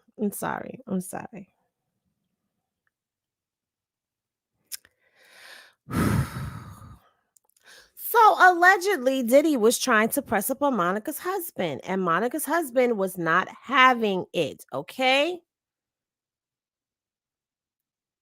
Allegedly. Wow. Hey, did that come out somewhere? How did you find out? I mean, come on, man. You know, I'm Wack100. You're connected. Right? Wait, so Ant threatened to beat up Diddy? Listen, did what he's supposed to did as a heterosexual man. Right. Like certain shit, we don't give no, ain't no, what do I do? Because then that let me know you bi-curious, motherfucker. You don't know what to do when you've been violated by another man, then you might like that shit. Okay, let me throw this out there. As somebody who is What he's saying makes sense. I can't say nothing. What he's saying is making sense because a full heterosexual man ain't gonna be in no questionable positions and stuff like that. So, I mean, he breaking it down. If you like certain things or you don't respond a certain way, you very well might just be on the wrong mountain. Okay, and ain't nothing wrong with that. Thank you for the super sticker, Esmore. You may be on the wrong mountain, and that's okay. But just own it if you on the wrong mountain. Wack, do you be mountain hopping? No, I mean the people want to know. I'm just saying. I just thought I would throw that out there. Has been attracted to straight men. If I see a man that I'm attracted to, I will hit on the man. And that man, it's his responsibility to check me and let me know that it is not welcome. If they be hee ha ha ha and they're playing around with it, then to me, you're gonna get that nigga a drink. I'm not, no. You're not gonna get a drink, you might get a trip. But I'm saying, then if you go on that trip with me, that's what I'm saying. You're inviting the experience. Now, guess what happens? What they doing these days, right? Yeah. 6 months from now, hey Jason, what's going on? Man, I lost my job, man. I need 10 grand. Oh no, they do all that. 10 grand. You're like, what? Man, I'm not whoop. We go to sleep, wake up. Jason Lee took advantage of me. So that's the new finesse. This the shit they do. That's the little rod. It's crazy. Okay. Damn, I didn't know he told Ant allegedly to come out of shit. I want to see what you're working with. Should take your shirt off. I want to see, take your shirt off, Playboy. And Ant told him, man, I will beat your ass. Shout out to Ant. Okay, so there was that photo of Diddy, French Montana, right. Khloe Kardashian. Remember that one on the roof where they were laying kind of connected? Was that just a photo caught in the wrong angle, or was that just kind of? Well, French and Khloe was involved, right? Right. So French up there chilling with the chick. I know French personally, and French don't play that shit. I know a few of them dudes that you catch them on the right night on some wrong shit. Ain't no telling how it's gonna go. You know what I'm saying? Catch your niggas tumbling out of Delilah's, boy. Shit. tell them what's gonna happen, right? Right. How you know? How do you know? I want to know how you know this. Friday night. But nah, you know, when it comes to French, you know, I think French and Diddy have a kind of like a big brother, little brother thing, because, you know, French was like signed to him, but Diddy incorporated him. I think he liked his French's grind, and when it comes to the business, you know, I think that's what that is. But, you know, French up there with a chick. You kind of alluded to Wiz Khalifa being gay. Who? You. What did I say? When you got into it with Amber, you kind of alluded that What did I say? Oh, you said you have receipts. You never dropped the receipts. What did I say? You basically threatened Amber that if she did something else, you were going to drop the receipts on her. What did I say? To say weird. You did say, my brother Jason told me to stop talking about Amber. You definitely did. But if you say something else, I'm going to talk about drop the receipts. I said to make people, you know, I said that we was on Clubhouse, and I said that, you know, you and your baby daddy like the same thing. That's what I said. Okay. How do you know? Is what I want to know. The people want to know how you know this information. Is it because you plugged in? Like, how do you know all of these people? Well, remember, I don't even want to say his name, but remember, there is somebody that he has on his team that he called for Saucy. So maybe that's how he's finding out. I don't know, but he seems very well connected with the information. That could have been. What's wrong with that? But she's been with girls, I think, before, so it could have been they both like girls. I mean, they got a beautiful son together, right? So you know, but what's crazy is the people in the world, they ran with it. They said what they thought it was. You never said that. Never said it or suggested it. I just said y'all like the same thing. Now it could have been that. Could have been that. Could have been. But leaving it open ended though. But you won't drop the receipt. I fuck with Amber though. I love Amber. I think the more Amber thinks about it, she pissed me off. I'm gonna tell you what Amber did.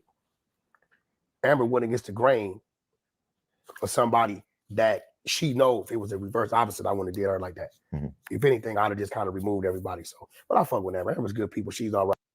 Like, there's a lot I could have said, a lot I could have did, but chose not. I'm glad you didn't, because I love both of you.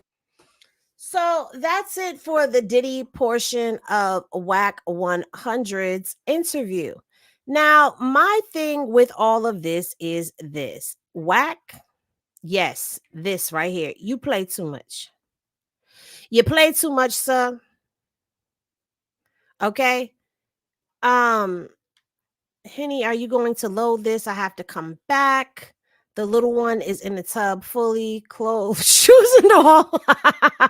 Yes, this is going to stay up, and I'm also going to be clipping this up, and I'm going to be putting it up on my regular channel. So it, well, outside to the public, but you guys are getting the exclusive of all of this information first. Okay.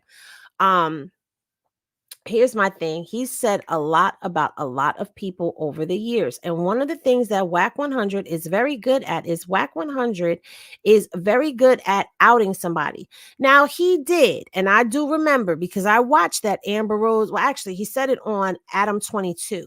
He did not say it on Clubhouse that I know of. I saw it on No Jumper with Adam 22. Now, what he said was, okay. Girl, clothes and shoes and all.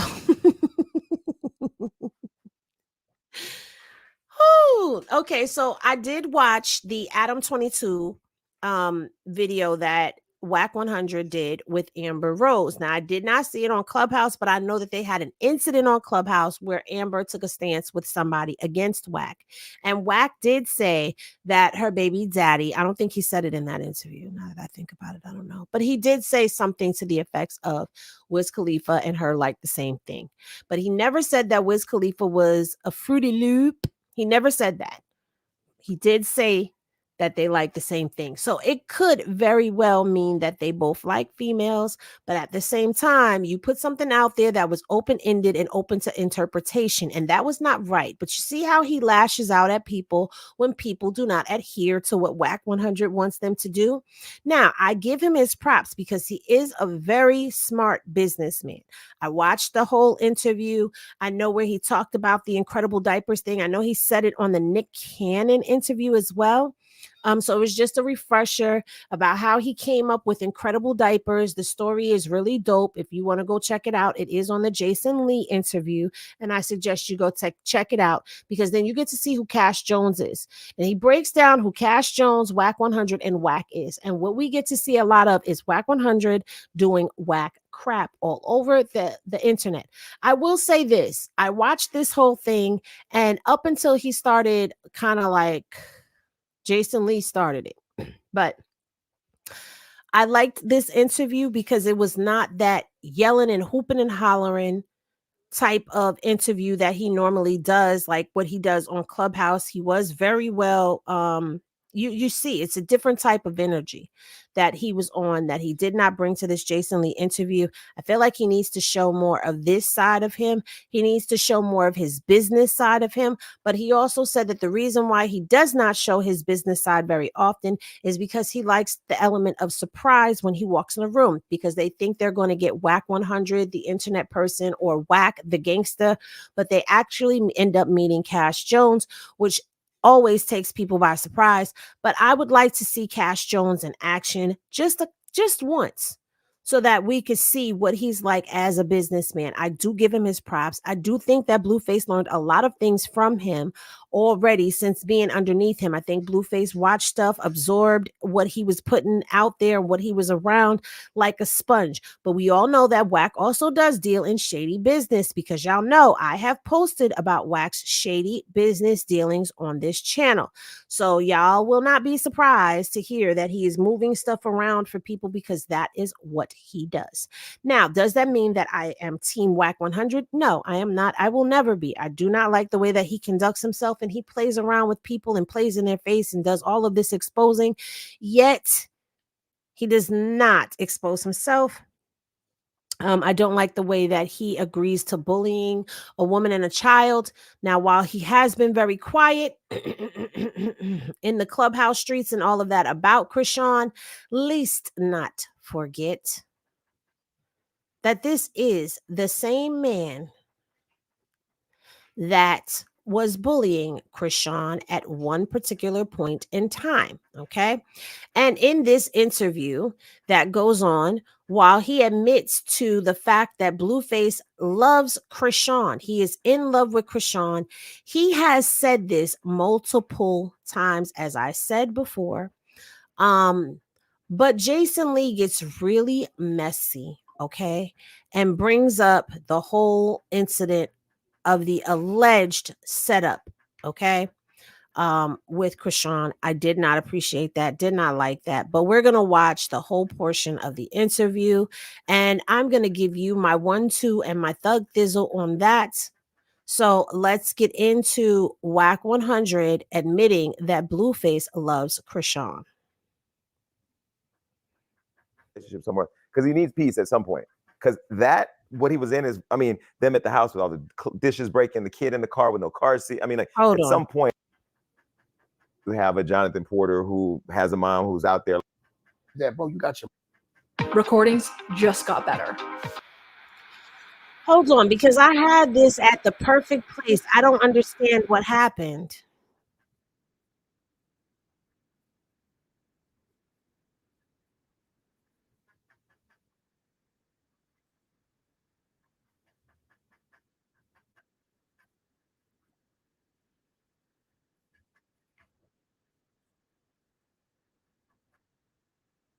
So we're going to go ahead. I'm getting it to the spot because I want to actually do the whole interview. So is Chrisean Rock going to be like your daughter-in-law or something like that with your son? But like, cause Blueface like your son. That's his girl now. She got the tattoo.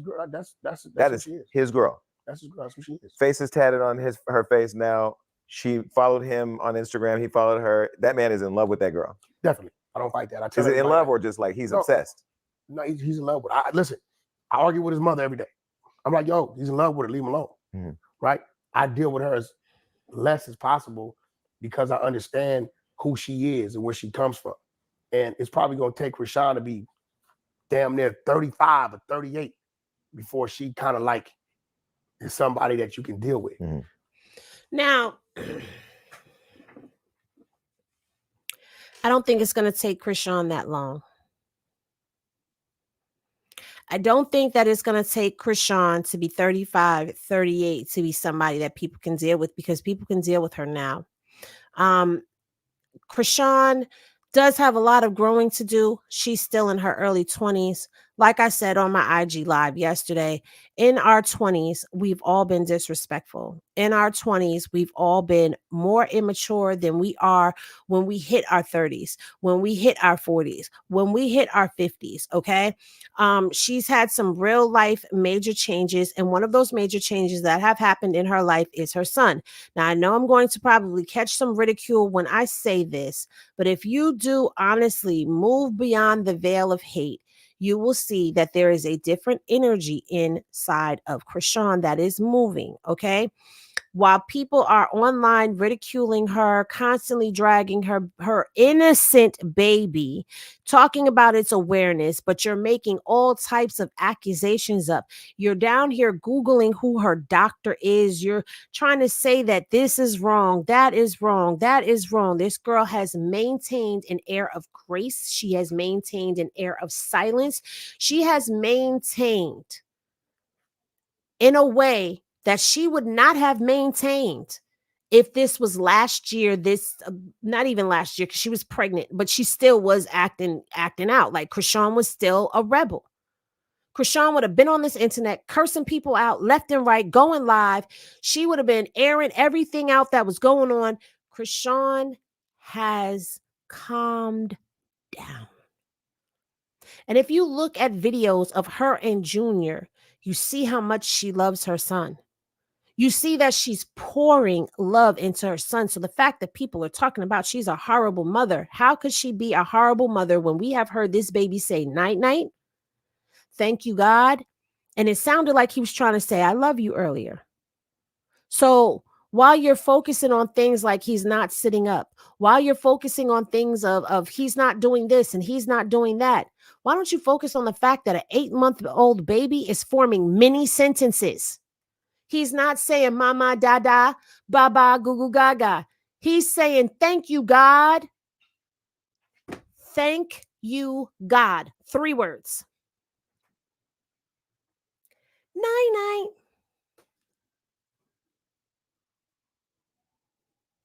And here's the thing that I'm surprised. A lot of these mothers that get up here and drag as if their children are 100% perfect and they hit every milestone on time and all that other beauty. You want to know why he might be? And I say might be a little delayed for the delayed folks in the back. Have you not seen that Chrisean still carries him around like a baby? Did you not see the video of her earlier where she had him wrapped up in a blanket and laying on her chest and she's coddling him? Exactly. Junior is spoiled. He's spoiled. He was sitting up in the tub. They talking about that baby is blind. That baby was grabbing for it. Matter of fact, let me roll that beautiful bean footage real quick for y'all, because I do have it uploaded on my Instagram. Okay. And he's snatching stuff out her hand like, yo, if you don't stop playing with me and give me my damn toy. Okay.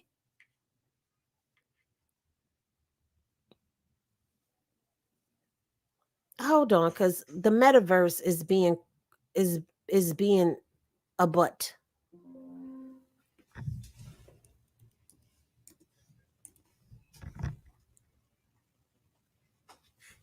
Okay.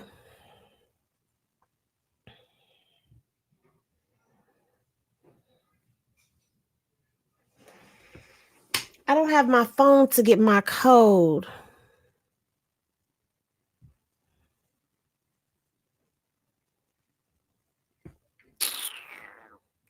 I can't show. Oh, you know what?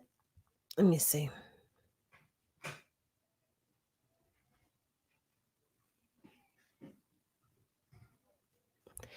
You know what? Y'all can kiss my grits. Okay. It won't let me into my IG because my IG has multiple layers of security on it. So they won't let me in. but that's okay.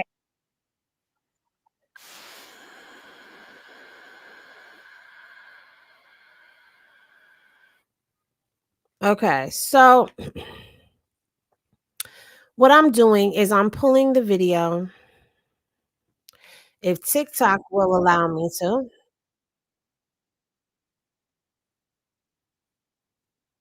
So for those in the back, uh, that will be watching, which I'm going to, of course, I'm going to what you call it? Share this tab instead. Y'all run my TikTok up, y'all. Get me to 1,000. Get me to 1,000. Come on, guys. Get me to 1,000. I'm right there. All right, listen. Let's look at this video. Chrisean! Ow, ow, ow, ow. Hey, baby boy. Hi, baby boy. Hi, baby boy. Mama love you. Huh? I love you more. Hey, baby. Look. Yo, you Aw. smelling sleep.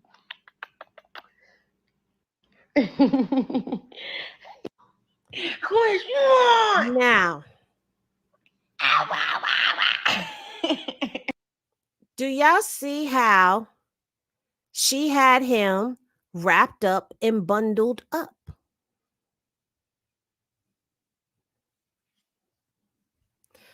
My daughter was well over 1 before she started walking because she had so many people carrying her. So babies know what time it is. That part. It looks like he was forming his mouth to say hi at first too. Yes, you noticed that too? He just loves his mommy. Okay. I will log into my TikTok. LOL. I haven't been there in months. That's how my papa is with me, my little chaos. Okay. He's smiling when she kissed him, was so cute. He responded to her. Exactly. That's me. My daughter slept on my chest all day and night. My son says a lot at 9 months, but he only talks when he wants and rarely ever when when I'm trying to show somebody, but let me not have the camera. He's talking a storm up. Okay. That boy is a happy baby. She kissed him in his sleep. He's smiling. He looks up at his mom with so much admiration and love. She's pouring into that baby. You're seeing another side of her, but nobody wants to see that. But anyway, let's get back to the video because I do not believe, like I said, it's going to take her that long. I see the change already happening, even though other people don't want to see that. And I know I'm going to catch some ridicule behind that. People going to talk they ish, but I bet you they won't say my name though. But let's continue. When she sees me, she sees a threat because she know I'm the guy that sees. She know I'm the guy that's going to be in Blueface's ear about what he should and shouldn't do. Ultimately, nephew got to make his own decisions. But I love and respect him enough to whatever decision may be, to find that equal medium and be respectful. I hope everything turns out. I do have some. First of all, he says she sees him as a threat because he can get in Blueface's ear. But Blueface showed us on Crazy in Love that that's not true. Blueface showed us on Crazy in Love that even when Wack said, come to the studio without your woman, he came to the studio with his woman.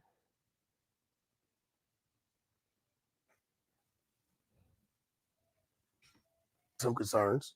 I hope that Blueface doesn't have to go through this another round of this because he's trying to help somebody that maybe can't do anything with help. But ultimately, man, it is what it is, man. You know what I mean? Like, shit, what could I do? I'm not gonna argue with him. I'm gonna tell him speak my piece, and then I'm gonna give him enough room to do what he wants to do as a man, and stay close enough to him so if he slips and falls, I can catch him. So,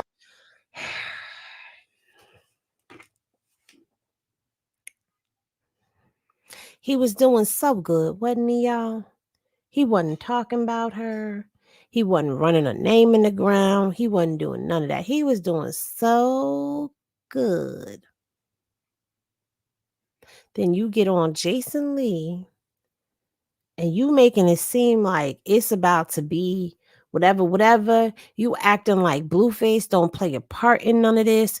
You talking about somebody who can't do nothing with help. Are you freaking serious? And all the while, Jason Lee, you sitting there letting this go down. But he about to get messy, y'all. Jason Lee is about to get messy.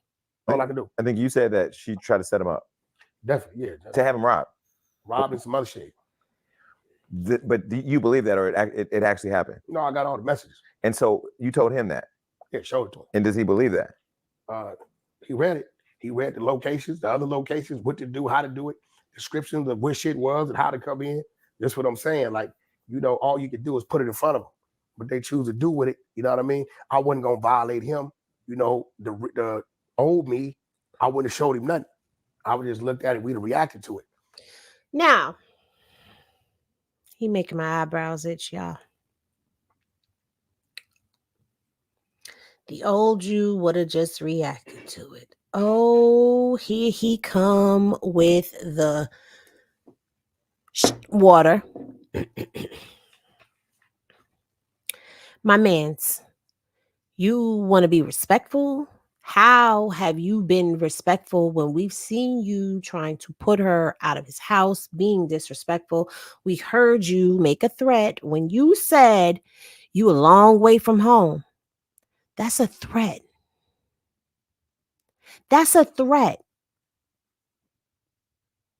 Okay? That's a threat. How have you been respectful when you have disrespected her, dragged her, lied on her? And I know you lied. I know you lied, Wackadoo. Because I have debunked a lot of what you have said, Wackadoo. You was doing good. You started on the right foot. But now here we go.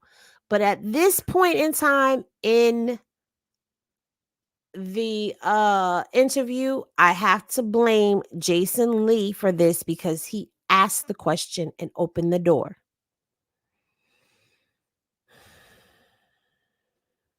But I know who she was to him, so I put it in front of him, thinking that once he saw it, it would have been done with it. But you know, that's his soulmate. I knew what she was to him, so I put it in front of him, thinking he would be done with it. I still believe that those are manufactured and fake text messages. Here's what I want to understand. If this allegedly happened while she was at the Blue Girl's house, right? How would she know the address to your personal home when she was living in the Blue Girls Club house and had never been to that home? I'm just asking. I'm just asking how? If she never been to that other house, how she know the address to the other house? Make it make sense, connect the dots, la la la la, because it's not connecting. It's not connecting. Gonna play devil's advocate for a second. And I know people hate when I do this because they be like, Henny, you're gonna feed the hate train. Fuck the hate train. Oh, there go my monetization.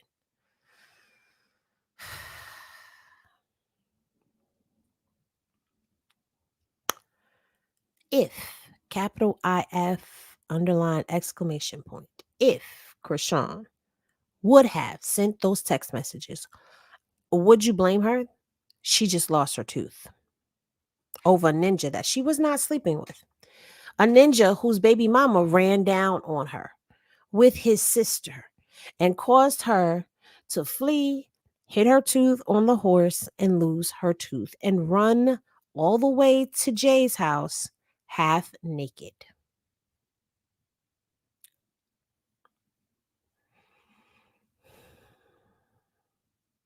See, people want to look at things one-sided. They don't want to look at a whole perspective and look at it from different angles to try to figure out different things. Nobody wants to put on anybody else's shoes and see what's what. But none of this makes sense to a lot of us that are out here in LA, in the mountains. Goddess with the scoop.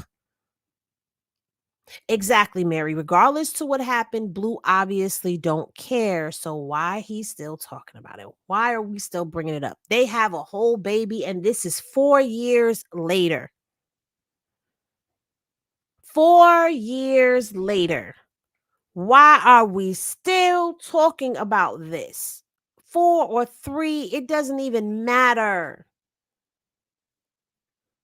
This is stale duty water right here. We do not need to be talking about Jason Lee. Ugh. You know, and I got that's what it is. All I can do is put it in front of me. Even right now, if I see some things, I'm not gonna. He says that's his soulmate, but that's all I could do is put it in front of him. Say, I ain't gonna tell him nothing. He ain't gonna do nothing. I'm gonna put it in front of him. What he chooses to do with it as a man is on him. Mm-hmm. But you blamed her for him being in jail right now. Okay. The decision making ultimately comes down to him. Thank you. There shouldn't be but or nothing else to come after that, because exactly this is what I've been screaming this whole time since Carlissa and Wack got on this. Chrisean got him locked up. He in jail because of her right now. It's in jail because of her. No, he's in jail because of his poor decision making and the fact that he chose to do something. He knew. I don't care. He knew his ass was on probation or that he had a case. He knew. And he made a very conscious decision. Nobody put a pow to his head and made him do anything. He made a choice. Right? Rock, I can't expect to make intelligent, mature decisions when it's coming down to us dealing with court cases, because she's inexperienced, you know, when it comes to that. To the street stuff. Yeah, Rock's gonna want to do what she wants to do. She's not thinking about, okay, we fighting attempted murder out here. She's not thinking about any of these things going on. And the reason why I'm saying stay out of Vegas, because I'm fighting to keep you out on bail. They want to You keep blaming her for him going to Vegas, but I have shown a video already. Maybe I need to remake that video. Blueface was already in Vegas before any of this happened. He was in Vegas with the schoolyards. She came after, remember, because she went from church over to the Cool Kicks. And when she was over there with Cool Kicks, she told Cool Kicks she was on her way to Vegas to go see Blue.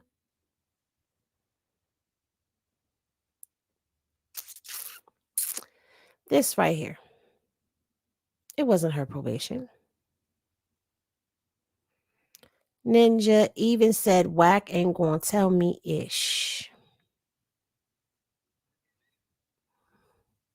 But we still want to hold her accountable for him going to Vegas when he was out there turning up before she got there. But okay, continue. Revoke your bail. So my best thing is to eliminate the possibilities of this happening. Don't come to Vegas, right? So, you know, they run the tricks on him. I want to go to Vegas. Wack said, I can't go to Vegas. Is Wack your daddy? All this shit, right? I mean, he had just beat that case in Vegas too, right? He was still fighting. Oh, this is why he was I was in the middle of attempted murder case. Right. Is Wack your daddy? And we just took a probation on assault out here where his baby mama, Jaden, wanted to go out. I said, Blueface, no going out to no clubs, to no situations if we're not contracted to be there. Man, you know, my baby mama, you want to go out, the homies, fuck them. Because ultimately, you're going to take the hit. On this night, baby mama wanted to go out. He don't listen. He goes out. Altercation happened with the security guard.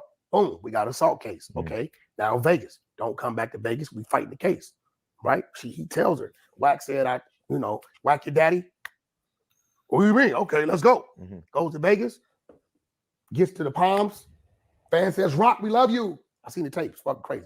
Chrisean, we love you. But fuck him. This is you guys' persona to the world. Right. Rock pregnant. She takes off on the girl. The girl got a camera up. Blueface is thinking the way he's thinking. He grabs the phone, not to keep it, to try to delete whatever it was there. But because the phone is over $700-800, boom, robbery. Just like that. They revoke his bail.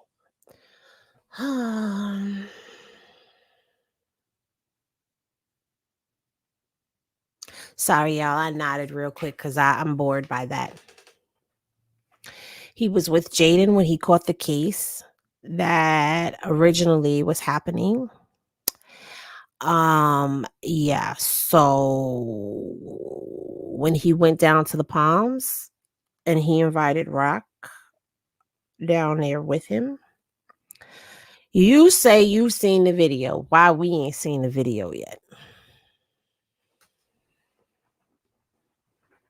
Why we didn't see it? How you see a video, but we don't see the video? Nobody leaked the video. Where's the video? I want to see the video. I want to see the video because you, sir, make the roof of my mouth is.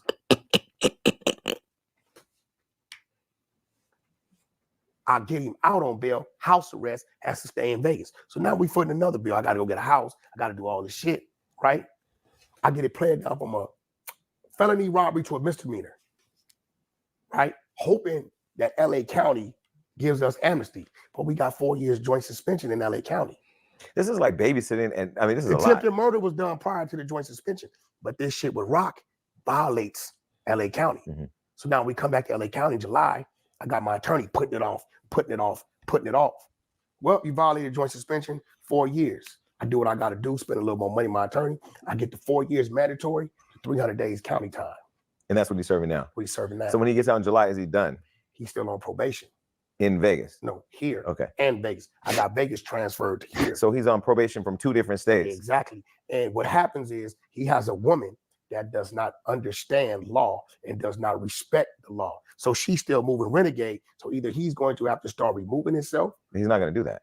Well, then he's going to end up back in jail. Right. Because probation really is like a trap. This is my feet. Right? It's you got to shut down. Tuck your tail, go in. Yeah. That's it. It's over with. But why, if you put him in a position to make money, success, fame, all that, why don't he listen? Why doesn't he want to get disciplined to listen? I can't answer that. You know, he's sitting in the cell right now, and I know every day he's in there. He's hearing my voice. We talk on the phone.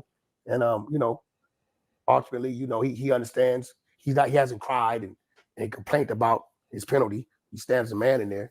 But, you know, hopefully he'll get it because that's the first phase. You know, the next phase is the penitentiary where you're going to sit down for a while. So that's what it was. So ultimately the controlling case was something, you know, through Jaden. And the violation came from Rock. And then they linked up. Yeah, I seen that. I didn't understand. I mean, when I say Jason Lee is messy and Wack is just as messy,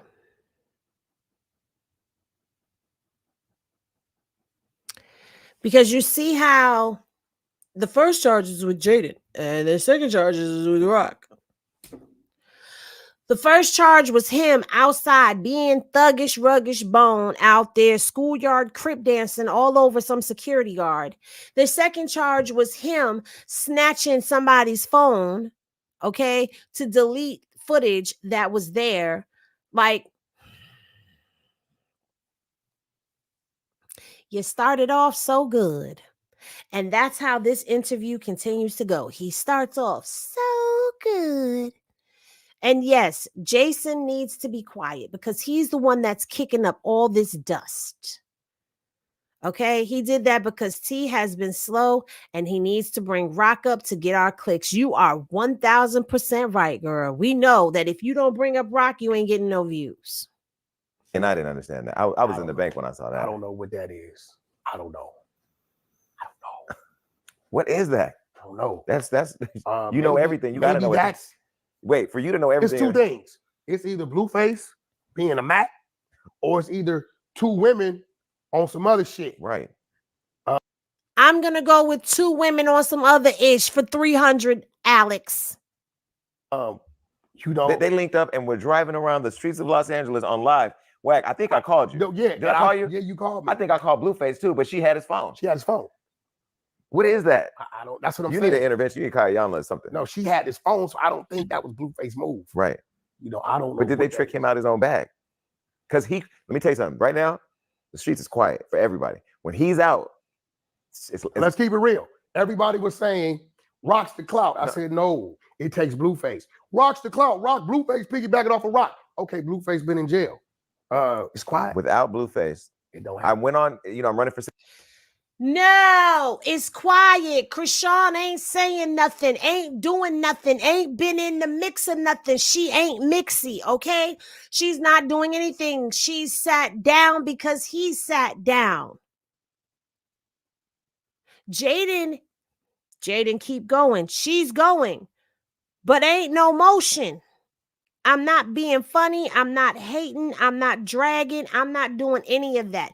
Chrisean is sat down. If Chrisean start talking and start going live and start doing the things that Chrisean that we know would do, and she start doing all of this, you know, old Chrisean would have been on this internet blasting Wack. Wack, what you running your mouth for? Like you need to shut the fuck up. You're always talking about you don't know nothing about. She hasn't said no. And Jason Lee, you out here being messy, asking all of these questions like, what? What? She would have been on here yappa and getting them numbers up even more for y'all. And her numbers would have been skyrocketing in the live because people tap into the lives to hear the mess from her. They want the tea from the source. Chrisean is still the clout. She is the algorithm because guess who they still talk about even though she's quiet? Chrisean. Guess who they still talk about even though it's quiet? Junior. I ain't seen nothing go viral from Jaden. Carlissa has gone viral by default because she has done some outlandish things, but Carlissa ain't even hitting the blogs the way Carlissa was hitting the blogs because people tired of her. She done ran this circus into the ground. Bonnie tried to infiltrate the circus. It's not working for you. You're getting a show on Tronics and people are talking about they're canceling their subscriptions. So what are we saying here?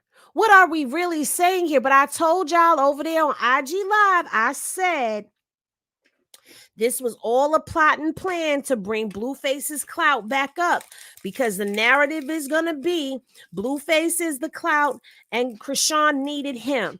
Chrisean needs Blueface. She can't go viral by herself. She can't do this by herself. She can't do that by herself. Yeah, all right. City office.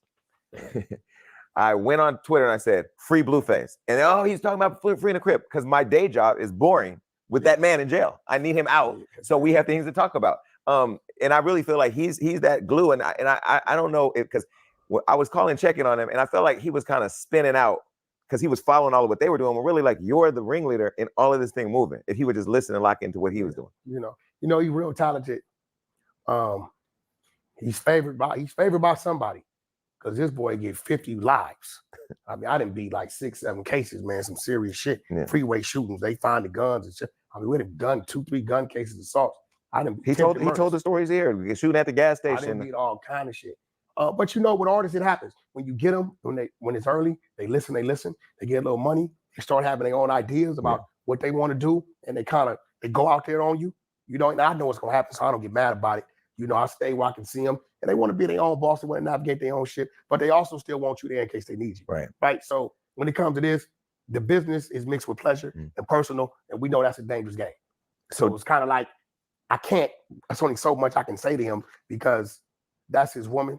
It's a potential child, you know, involved, and I can only say so much before I'm crossing that line I'm not supposed to be crossing. But if I went down the list of all the things that these women have done to him, and again, this is not me bashing because some of my favorite interviews have been Blueface and Chrisean. Chrisean by herself, Blueface and Jane. Those are some of our best and biggest interviews.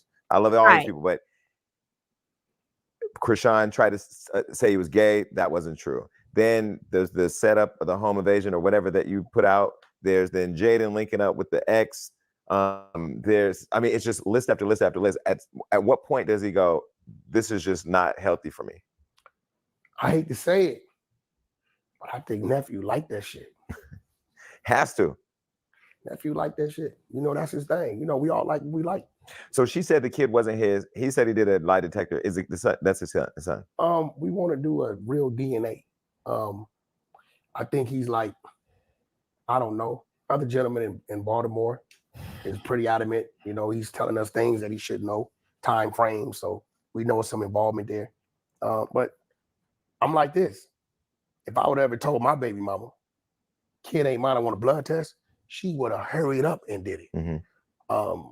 When a woman did not. She did hurry up and do it. They did it on the show. Remember? Does everybody remember? She already did that. For me, if you ask me for a DNA test and you get a DNA test, I'm not doing another DNA test. Let me tell y'all a quick story. Apple Juice and Emo's daddy. We all know I used to call him my baby mama, but rest in peace to him. When I got pregnant with Apple Juice, he tried to pull that, I don't know if that's my baby, I don't think that's my baby, I don't think that's my baby, I don't think that's my baby. Ninja, whose baby is it then? When I pushed Apple Juice out, I don't even think I had pushed the placenta out. And I turned to the doctor and said, how can we get a DNA test? And the doctor looked at the baby, looked at him, looked at me, and said, who wants a DNA test? I said, he do. He said, no, I don't. No, you do. You do. Don't play with me. I don't see how Lumel can still deal with Wack nor Blue, because they are discrediting you. I've said this so many times. They are discrediting your credibility and saying that the DNA test that was done on your show, on your network, well, on their show, on your network, that you are an EP on Lumel Plumber, Spicy Lemmy Zest, was fake.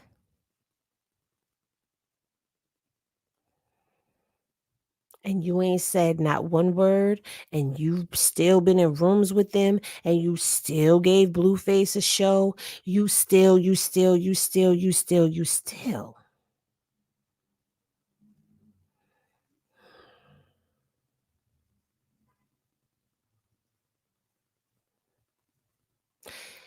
These people are defaming you.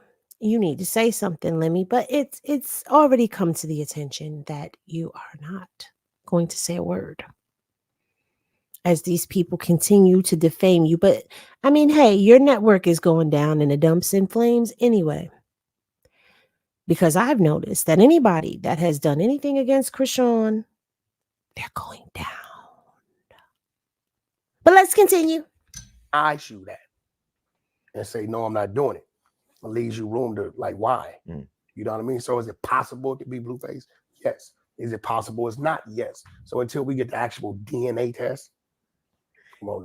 His mother, who you're not a fan of, Carlissa, was here, and her and the brother had both DM'd me. I can't remember who said what, but one of them said they believe you got him beat up in jail, and I don't understand why that would be something you would do. Well, first of all, Blueface is pretty good with his hands.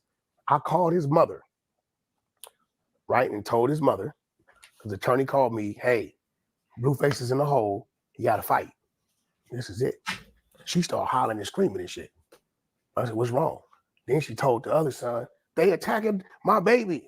Now I'm tripping off him because he didn't did 13 years in the penitentiary. This is the county jail. I said, look, just let you know he had to fight. He's all right. Just in case somebody in there leaks some crazy shit, I don't want her waking up to something. He had to fight. He's in the hole. He's all right. Right? So why would I have him beat up, for one? But why would I have him beat up and then call it and just give the mother warning? First of all, he never got beat up. He just had a fight. Right. He didn't go to fucking the hospital. He just had a fight, and she flipped out and started hollering and screaming. And, you know, Carlissa is animated. You know, she's extremely entertaining. Very. When she came here and told her story of all the dysfunction she put them through, like, I understand a lot. Like, I understand how you have a Jonathan Porter who has a mom who's out there, a lot going on, and at the same time, not a lot going on, and then you just say, fuck it. Like, Dre, yes, I did a video on that. on Ronnie. It's in the history of Hennessy Reviews. Royalties World, I believe, did it, and I reacted to her reaction of the video that he was doing. I got it. Blueface is following with his mother that she wants to be a celebrity mom, not the mother of a celebrity. And she just called me yesterday and apologized. And said, you know what? Everything you was teaching my son and trying to show my son, I seen you was trying to protect him and keep him right. I see it now. She just called me yesterday out of nowhere because she was under the, I thought you were trying to keep him from the family.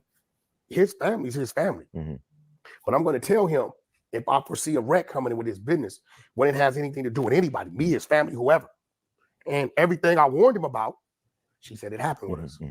Every damn thing. But she can switch up tomorrow on Instagram and post. It don't matter to me. I mean, you know, I'm mad enough. He doesn't even talk to her. But when he calls, I'll call and tell her he called. He's all right. Because ultimately, she's a mother. So, you know, but it backfired on me when I called and alerted her that he had a fight, but he's all right. She started hollering and screaming. Like, I told her a tragedy or some crazy shit happened. And then the son in the background, what happened? Who was that? Is Wack on the phone? What did he say? And that's what she said. I think he has something done to him. I'm like, what the fuck? I'm looking on the phone. Well, she told me to help her get him out. I'm like, I don't even know visiting. So it seems that Dre did not lie. Dre did tell the truth. Carlissa did say that to him while on the phone with Wack. Child. And the truth shall set you free. She argues with me about why can't I get him house arrest.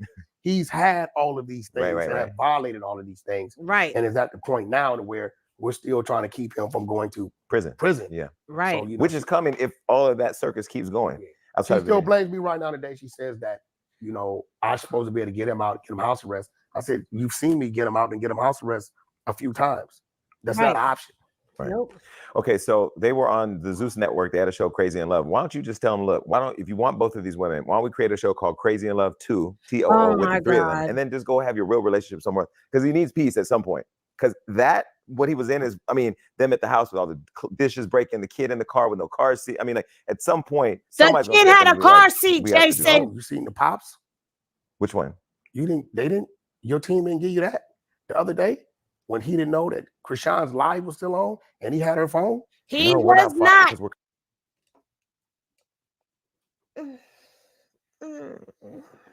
Here we go. Here we go. You know what?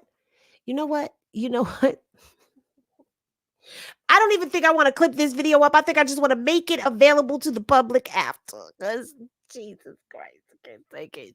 He was not on Chrisean's live. He was on his live on his page. Oh. Kind of not following everything right now because there's a missing element. We need on July 3rd. On July 3rd, we're going to do a homecoming. It's crazy. Actually, because Blueface was supposed to come here literally the day before he got locked up, and he FaceTimed me or called me right as y'all must have been walking in. Were you with him? Yeah. He must have been walking right in because he goes, "Hey man, not gonna make it." I go, "Where you at?" He goes, "Walking in jail." I'm like, "Okay, well, whenever you get out." So he'll come back. That's the picture where they had me talking to the sheriff, and they're like, "Why is Wack talking to the sheriff? Who talks to a sheriff in the court hallways?" Right. And it was funny because the sheriff's my homeboy. Mm-hmm. You know, we grew up. Wait, how can you be homeboys with the sheriff? Ain't that? Oh no, we grew up. Ain't that a violation of the street code? No. I just told you, I tell people to go become police. That's my homeboy, been my homeboy. I just sent him, he got twins on the way. I just sent him a bunch of incredible diapers. We grew up, our parents went to school together. My road dog, Pool Out, rest in peace, is his first cousin. Me and him used to battle on the football field. I know his dad, he know my family, we know each other. Because he grows up and becomes a cop. You know what I mean? I'm gonna see him and not act like I don't see him. Right. You know what I'm saying? So that's my home. But it was funny because they're like, yo, you talking to dude? Like, I do know him. I've been knowing him 42 years of my life since I've been 5 years old. So I'm not gonna see him and act like I don't know him. Right. So they had the show on Zeus, and now I know you manage Ray and your partners. You now have Ray has his own network. Tronics. So now are they coming over to Tronics? What is happening in the world? We got 80 episodes, unreleased episodes of the Blue Girls Club on Tronics right now. We got Surveying R. Kelly. But wait, before we get to R. Kelly, because so with Blue Girls Club and it's girls with the gays, right? Oh, we got Blue 12, wait, let's reset. Blue Girls Club, that's with cis women, like 10 women. Naturally born women. Yeah. Okay, so that's Blue show over there. I thought that was gonna be over at Zeus. No, it's at Tronics. The network that Ray J owns? Yeah. Okay. Is that you consolidating all your family under one roof now? No, Lemmy, that's my partner. I fuck with Lemmy. Okay. Lemmy was busy at the time, so he was doing some other projects. Ray J was ready to launch. So, you know, I'm a partner over there. I'm his manager. So I'll place that there. So when did he become Ray J's manager again? Because remember, we read that he was no longer Ray J's manager. When did he become Ray J's manager again? I want to know. You his manager again. Chrisean, stay away from Tropics. You might as well go on over there to Stunner Girls Network, Red Room TV, and get you something over there, or start your own. Remember, it was supposed to be the Blue Rock Network or something like that. Start your own ish and get from underneath these people, because we read where it said that Wack was not Ray J's manager anymore. So either Wack is lying right now, or him and Ray J that went back into business together, and we don't know, because we all read it. We all read it on a live. So you know, I didn't lie. I didn't make it up. I didn't assume. I did nothing. I pulled it up and I read it, and we all read it together. Okay. No, thank you. I'm gonna play a little bit more and then we're gonna stop. We got the Girls Club with 12 transgenders, and one hour shit got crazy. No, this shit worse than Crips and Bloods. Who came up with the idea of getting, what is the name of that show? The Girls. The Girls. So Ray J created an agency called the Gagency. The what? The Gagency. What is the Gagency? The Gagency is the agency that all people from the community come and they. He's managing all the gays under the Gagency? Well, the Gagency is managed by 2 gay people. Okay. Some dude named like Dumpin' D and some other shit. I forget the other dude. I don't know. But Dumpin' D, agent from the Gagency? Is that a show? That has to be a show. So we know all of this already. We know there's a couple of LGBTQ community shows that are coming out on Tronics, and the Gagency is over that. Ciao.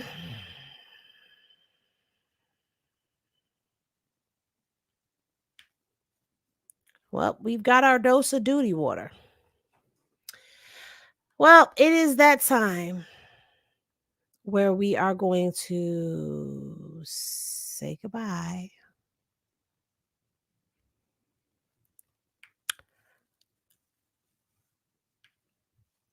Oh, I can't be showing certain things. Y'all are seeing too much. What the fuck? Okay, I'm gonna have to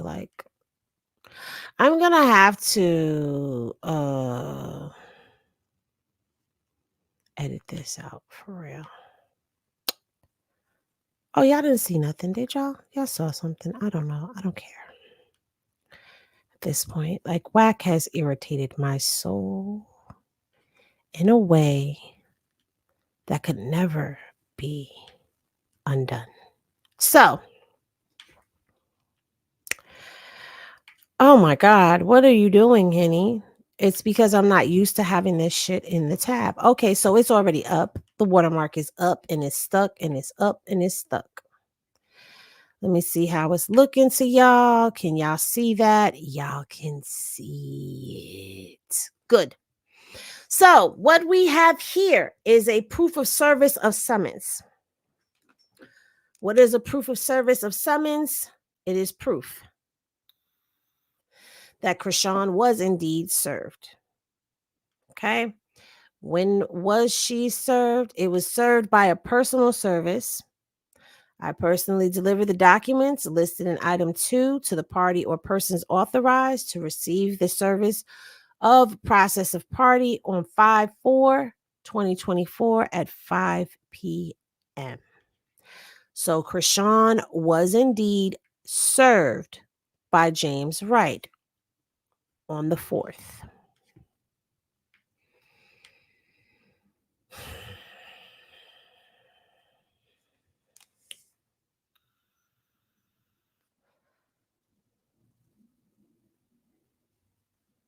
Now, I said this on the IG Live. I'm going to repeat it over here. The alleged assault happened in November.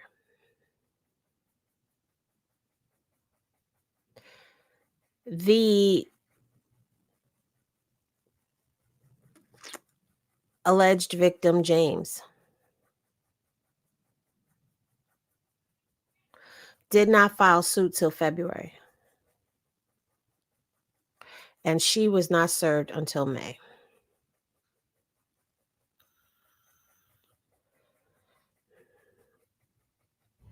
May is 6 months.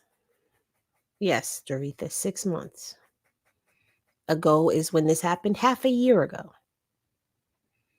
And you just now serving her. I don't want to hear that you don't have her address. I don't want to hear you ain't have no way to serve her. I don't want to hear none of that shit. But allegedly, they ran down on her at practice or the game.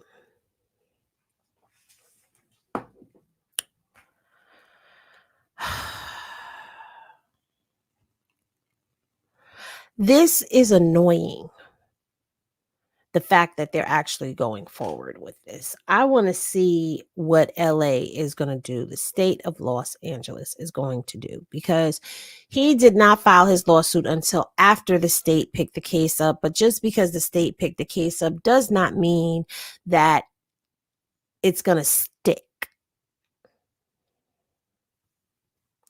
Thank you, Dre. If the fans knew where she was, how didn't he? It is annoying as hell. Your witnesses couldn't keep their stories together. Things are not adding up. I believe this case is not going to stick. If it sticks, I will be very, very surprised. But I wanted to show y'all proof that she had indeed been served, okay? And she was served at Cathedral. There's the address where she was served. So, yes, Chrisean was indeed served. But now, on another note, who would like some exclusive Henny tea? A little spillage, if you will. Trying to find it. Hold on.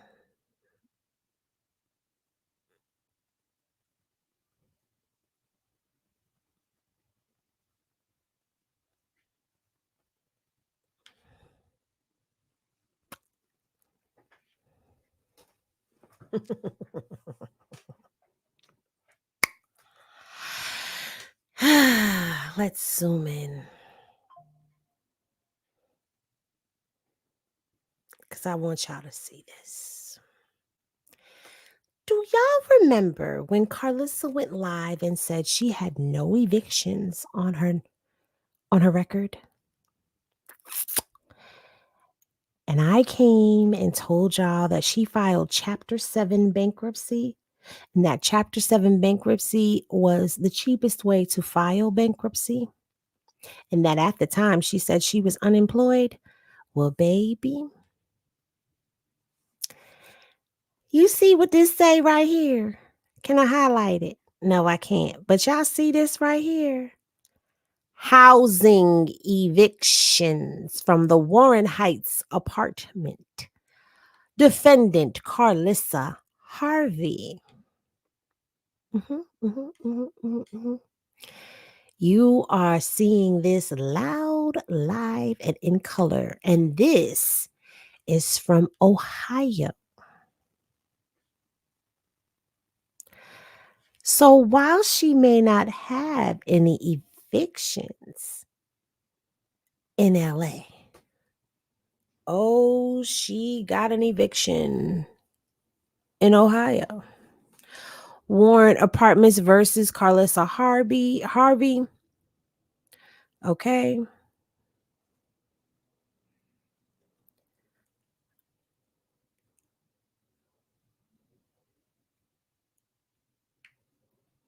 Summons of good reason returned. Case initiated. Legacy Case Disposition Act judgment in the amount of $45. Party from da-da-da-da-da-da.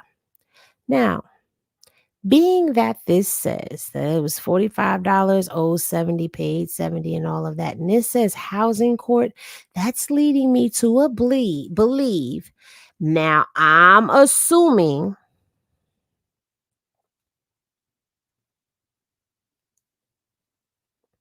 that's causing me to believe that this is possibly that Section 8 that she says she gave up. And I'm only saying that because it says housing eviction. I don't know if they put that on paperwork. I've never had that type of paperwork. But yeah. This happened in 96.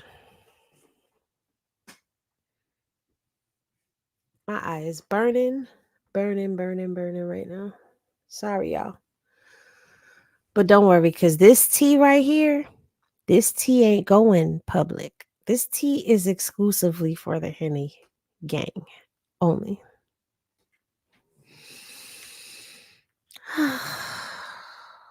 But I guess you could say that's one in the bucket. Just in case I need to pull that old ace in the hole out. Thank you, Talking Doctor, for the super chat.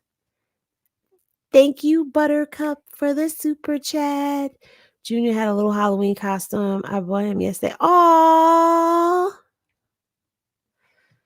that's so cute.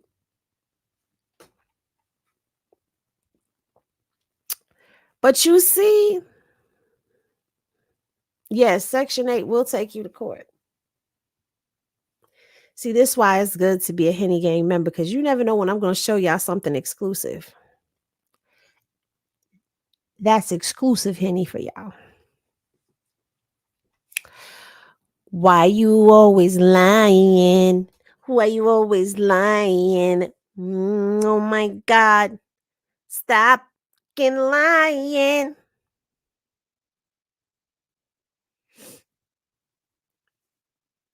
I'm ready to ask Maine about the eviction, because Maine will tell us the truth. I'm ready to hit up Maine. Maine. Cousin Randolph Bleedum. Tell us about this eviction. Tell us all about the eviction. CJ said, you said we could get raw. I did say that the Henny gang has, y'all can, be out in these streets being the Henny mob, because I'm done being nice and polite and courteous to others when they're not nice and polite or courteous to me. When people snake me, people do shit to try to take my channel down and do all types of crazy, deranged things to me and my pages, to my name, to my brand, all types of stuff. So it's dragging and bleeding season. Yes. But I do want to ask Maine about this. I do want to ask Maine, tell us all about your auntie getting evicted back in 1996, baby.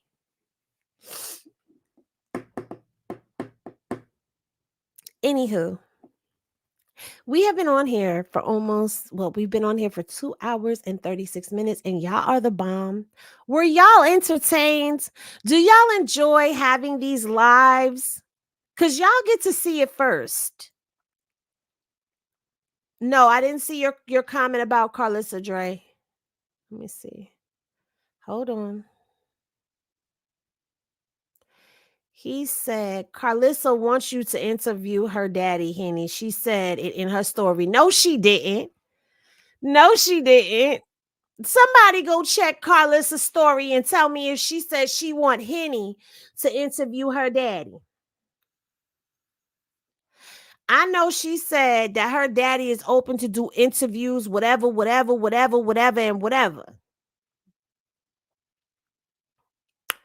But she ain't say she want Henny to interview her daddy.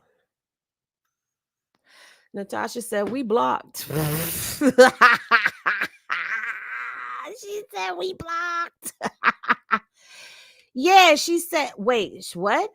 She said whoever interviewed her nephew can interview her daddy. She ain't say that, Dre. She did not say that.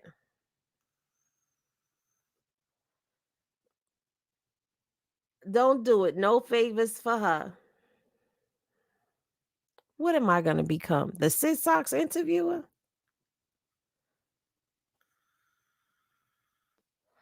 Nah, let her daddy stay where he at. Y'all ain't right. Let me go interview great grandpa. Let me interview Grandpa Blue.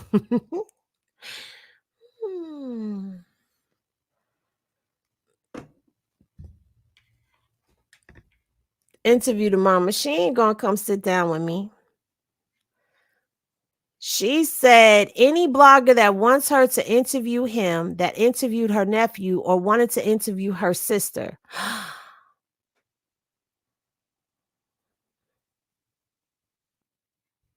Who else interviewed her nephew?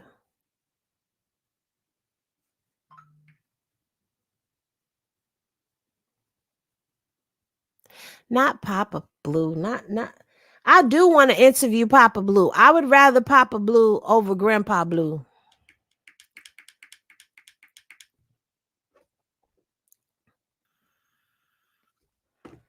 Oh, thank you, Gold Digger, for the super chat. Thank you, guys, for the super chat. I love y'all. Thank you. Dre said, told you. He said, told you. Yeah, but I didn't see that she said whoever interviewed her nephew can interview her daddy, her sister, whatever. I didn't see that. Grandpa Blue would definitely lie for Carlzilla. I'm not falling for the I don't have nothing to say to that man. What I'm gonna say to that man? Was she really assaulted when she was a child? Is that true? What kind of mama was her mama? I don't want to know. I don't want to know all of that. I would rather interview Junior instead of her. Okay. Let me interview Junior, because at least Junior gonna say thank you, God. And then when the interview is over, we get him to say night. Please. I can't check main story. My thing needs me to do an authentication to log in. Because yes, see, that's something that I left out and I didn't tell nobody. So y'all are getting exclusive Henny on Henny. Someone tried hacking my IG page. So I had to put multiple layers of authentications and all of that stuff on my account because someone was trying to hack my account. So when I've been going off all of these couple of days, it's been for multiple reasons because this is some BS. So now I have to have my other phone here with me so that when they send me the code, I can authenticate from there. So they've tried taking my page down. They've tried hacking my pages. They've tried doing all types of shit to me.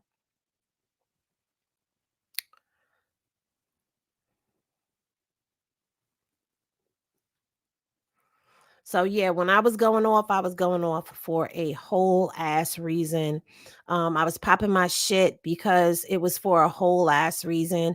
I don't tell everything that's going on behind the scenes with me. I am going to say there are changes that are being made. So if you don't see me interacting with a lot of people, just know that that's because I'm closing myself off. Honestly, Henny, you would be the perfect person to interview the auntie. I do not want any smoke with Carletta. Carletta seems like she don't play no games, and you say something wrong, Carletta gonna cuss you the fuck out. I don't. If I were to interview Carletta, I would just let her talk. I wouldn't even say nothing. I would just be the face. I would just be like, oh wow, okay, oh, really? I would just, I don't want no smoke with Carletta. Carletta remind me of my granny. Rest her soul. And I ain't want no smoke with my granny neither. My granny was crazy. I love you, Nana. But she was crazy. Okay? No. You could explain Chrisean better than any blogger. Oh, thank you. I could explain Chrisean to her, but Letta is got a mind made up. You know, she already said like this girl got to show her something different. Okay. So I'm finna let Letta be. Now, if May say my mama want to do a Q&A with you or an interview with you, then that is fine. I will do it then, because then that means that she will be willing to do that. But I am not going to reach out to her and ask for no interview. Mm-mm. Mm-mm. No, thank you. But anywho, I'm going to go ahead and I'm going to bid y'all adieu. And I'm going to say, when you rest well. Okay. Yeah, maybe do a pre-interview with her, knowing all the questions you would ask in an actual interview. Yes. Now, if I was doing an actual interview, that is something that I would do. They would know the questions I'm going to ask, because I would write them up and I would send them to them, and they would have them ahead of time to know what it is that I'm going to ask them. And that's that. So, I did a quick Q&A with Maine. I don't consider that an interview, because at the end of the day, it wasn't organized. It was spur of the moment. It wasn't something that was planned. He was in the live. I was trying to get him to resolve a whole nother matter that was going on.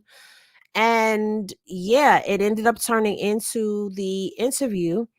Well, not interview. It turned into the Q&A that happened while he was on the live. And then we did a part 2 because he had to get off of the live. So yeah, that's how that went. Henny, I'm sending something to your IG. Okay. I feel if you don't, a hate blogger will. The hate bloggers, they can try, but I don't see Carletta really going for the hate bloggers. I don't see her being somebody that would be easily swayed by somebody else's opinion of things. She seems to be in the know of what's going on the internet.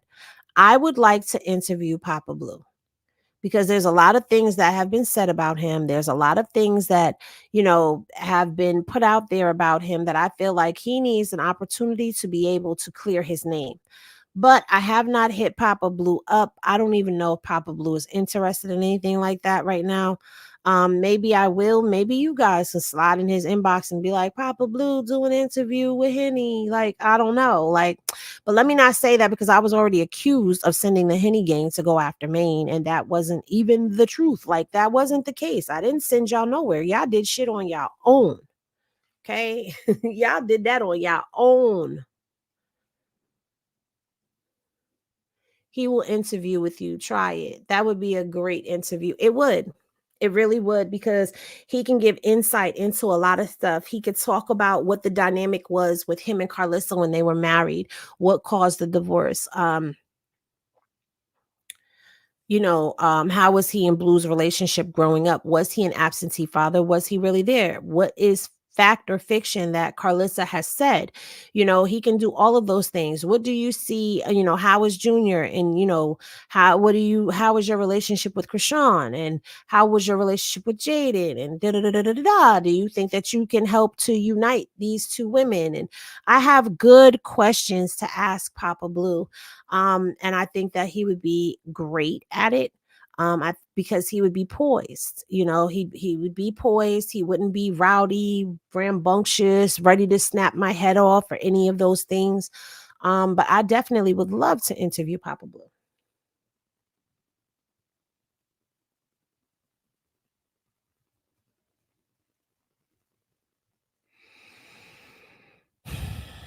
So anyway, I love y'all. I want to hear from D-Loc Mommy. She's going to tell all colors of street walking. I would love to. Okay, so here's the thing. I would love to interview Papa Blue, D-Loc's mom, D-Loc himself. I kind of wanted to interview Jay and Marsh at one point in time, but I don't really see that. Yeah. I would love to interview Kiki. Who else would I like to interview? I would interview Chastity, but Chastity wants to get paid for that. I would definitely love to interview Tessa or interview Terrain. I would love to do those things. Maybe even Petey. I'm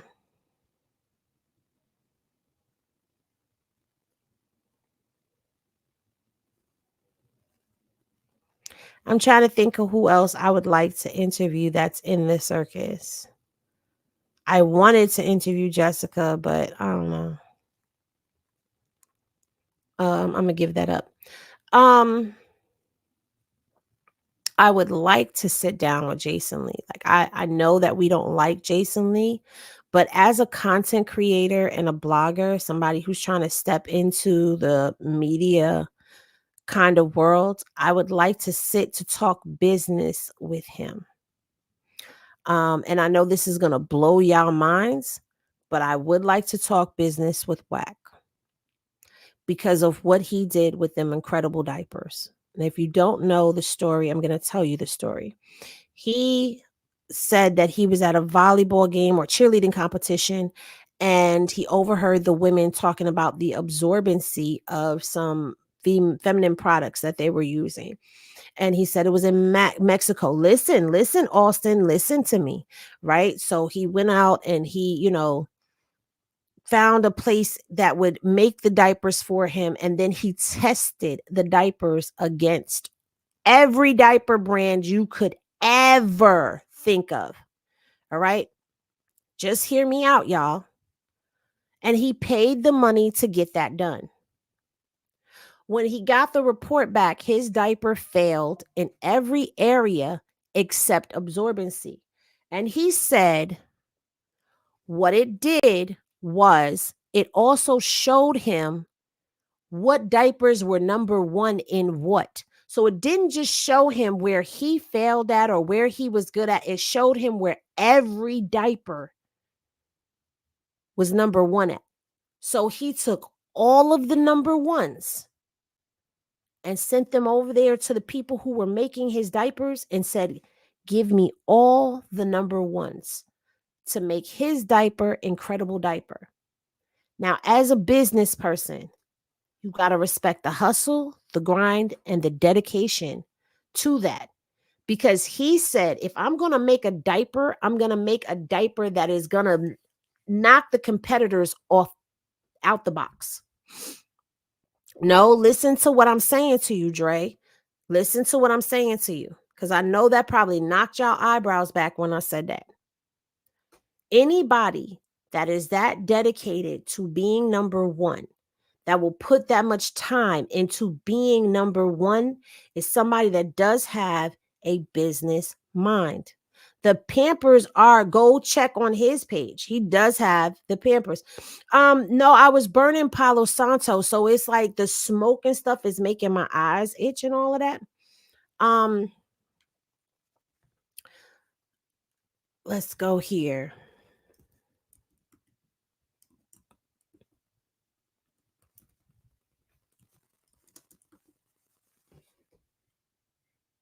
Hold on.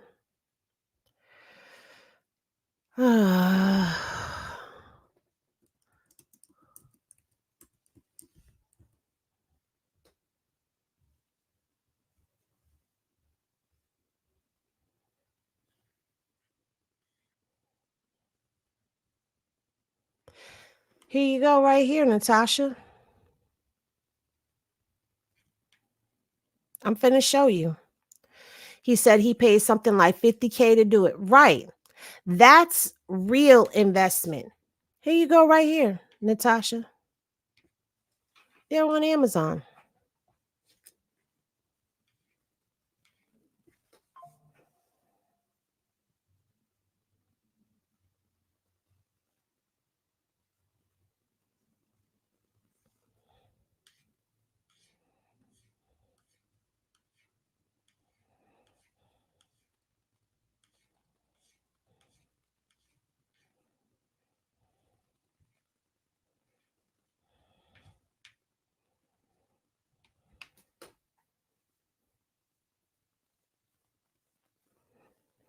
I don't know. I don't know, All Smiles. I don't know. But I'm interested in seeing where he's going to measure up at when it comes down to them. Okay, these are amazing. My little is a heavy wetter, and these hold up so well. Additionally, they are crazy soft. So happy I took the chance on these. The pattern is super adorable as well. The diaper helps the baby sleep like an angel. There's no worries of overnight changing. The diaper actually soaks.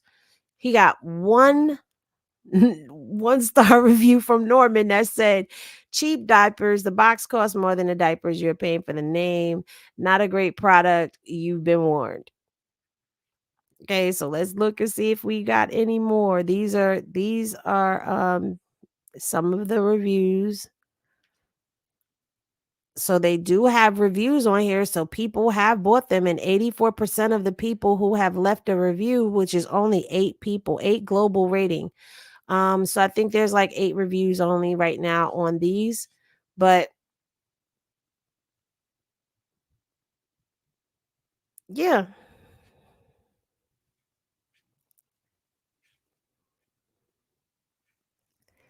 Amazon customer, verified purchase. So these are verified purchases.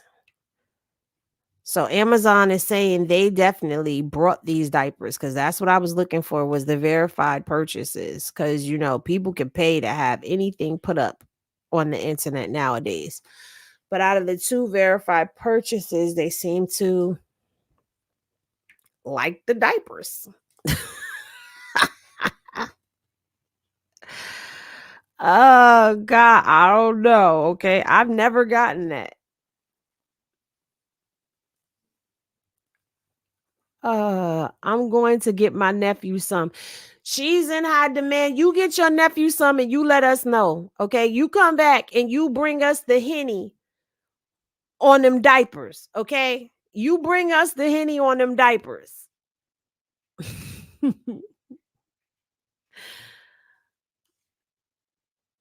Oh, you said they're expensive. Okay, so I only bought them because I thought Nick Cannon was behind it. Okay, so Dre, how were they as diapers? Someone in the chat said they purchased some. They liked them. Oh, you liked them. So they're good diapers?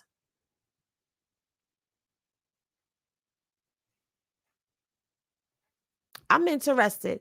See, anybody, just like people did not like Jessica, but I don't necessarily care for Jessica either. But Jessica has a business mind. People who have business minds intrigue me. You know what I'm saying? Like, so if I see you're doing something in business that I like, I'm going to want to know, because I make skincare products, right? So I want to know, you know, about other skincare products and how to measure up in the market. Great diapers, just very expensive. I could imagine they're $30 a case, $30 a box. That's, you know. How much are they though? It on Amazon it said that they were 29 something. Let me pull it back up for y'all.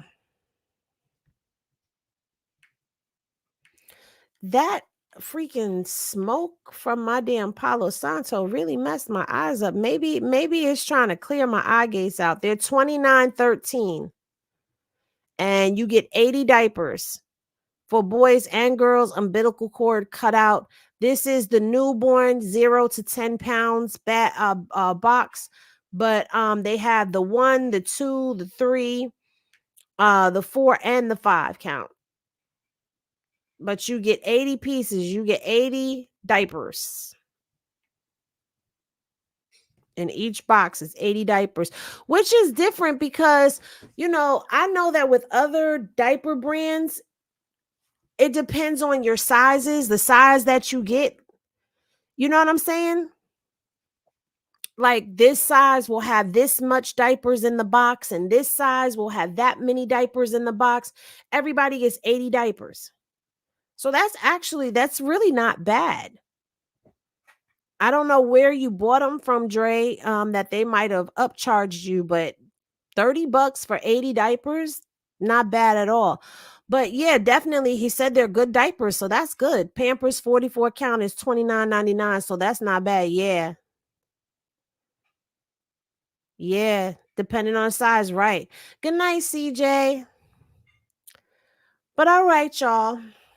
I think that's enough Henny. I'm going to take my behind to bed, and I'm definitely going to be chopping this video up and posting it out on the outer world. So, you know, the bigger they get, the less diapers they, right, that's what I'm saying. But at newborn to that one, yeah. Thank you guys very much. I enjoyed spending time and space with you. I hope that you found yourself entertained, intrigued, and most of all, you found yourself feeling safe in a space where you could speak and not worry about trolls. But I love doing these member only lives where we are the only ones that are in here, and anybody that's watching is paying to lurk. So thanks for paying to lurk. When y'all rest well, and remember that love is always love, y'all. And I love y'all. And yes, we will be on our schedule next week. This week was kind of crazy, but next week we are on our 10 and 10 on TNT, which is Tuesday and Thursday, 10 and 10. So 10 and 10 TNT. I'll see y'all again then. I love y'all. Good night.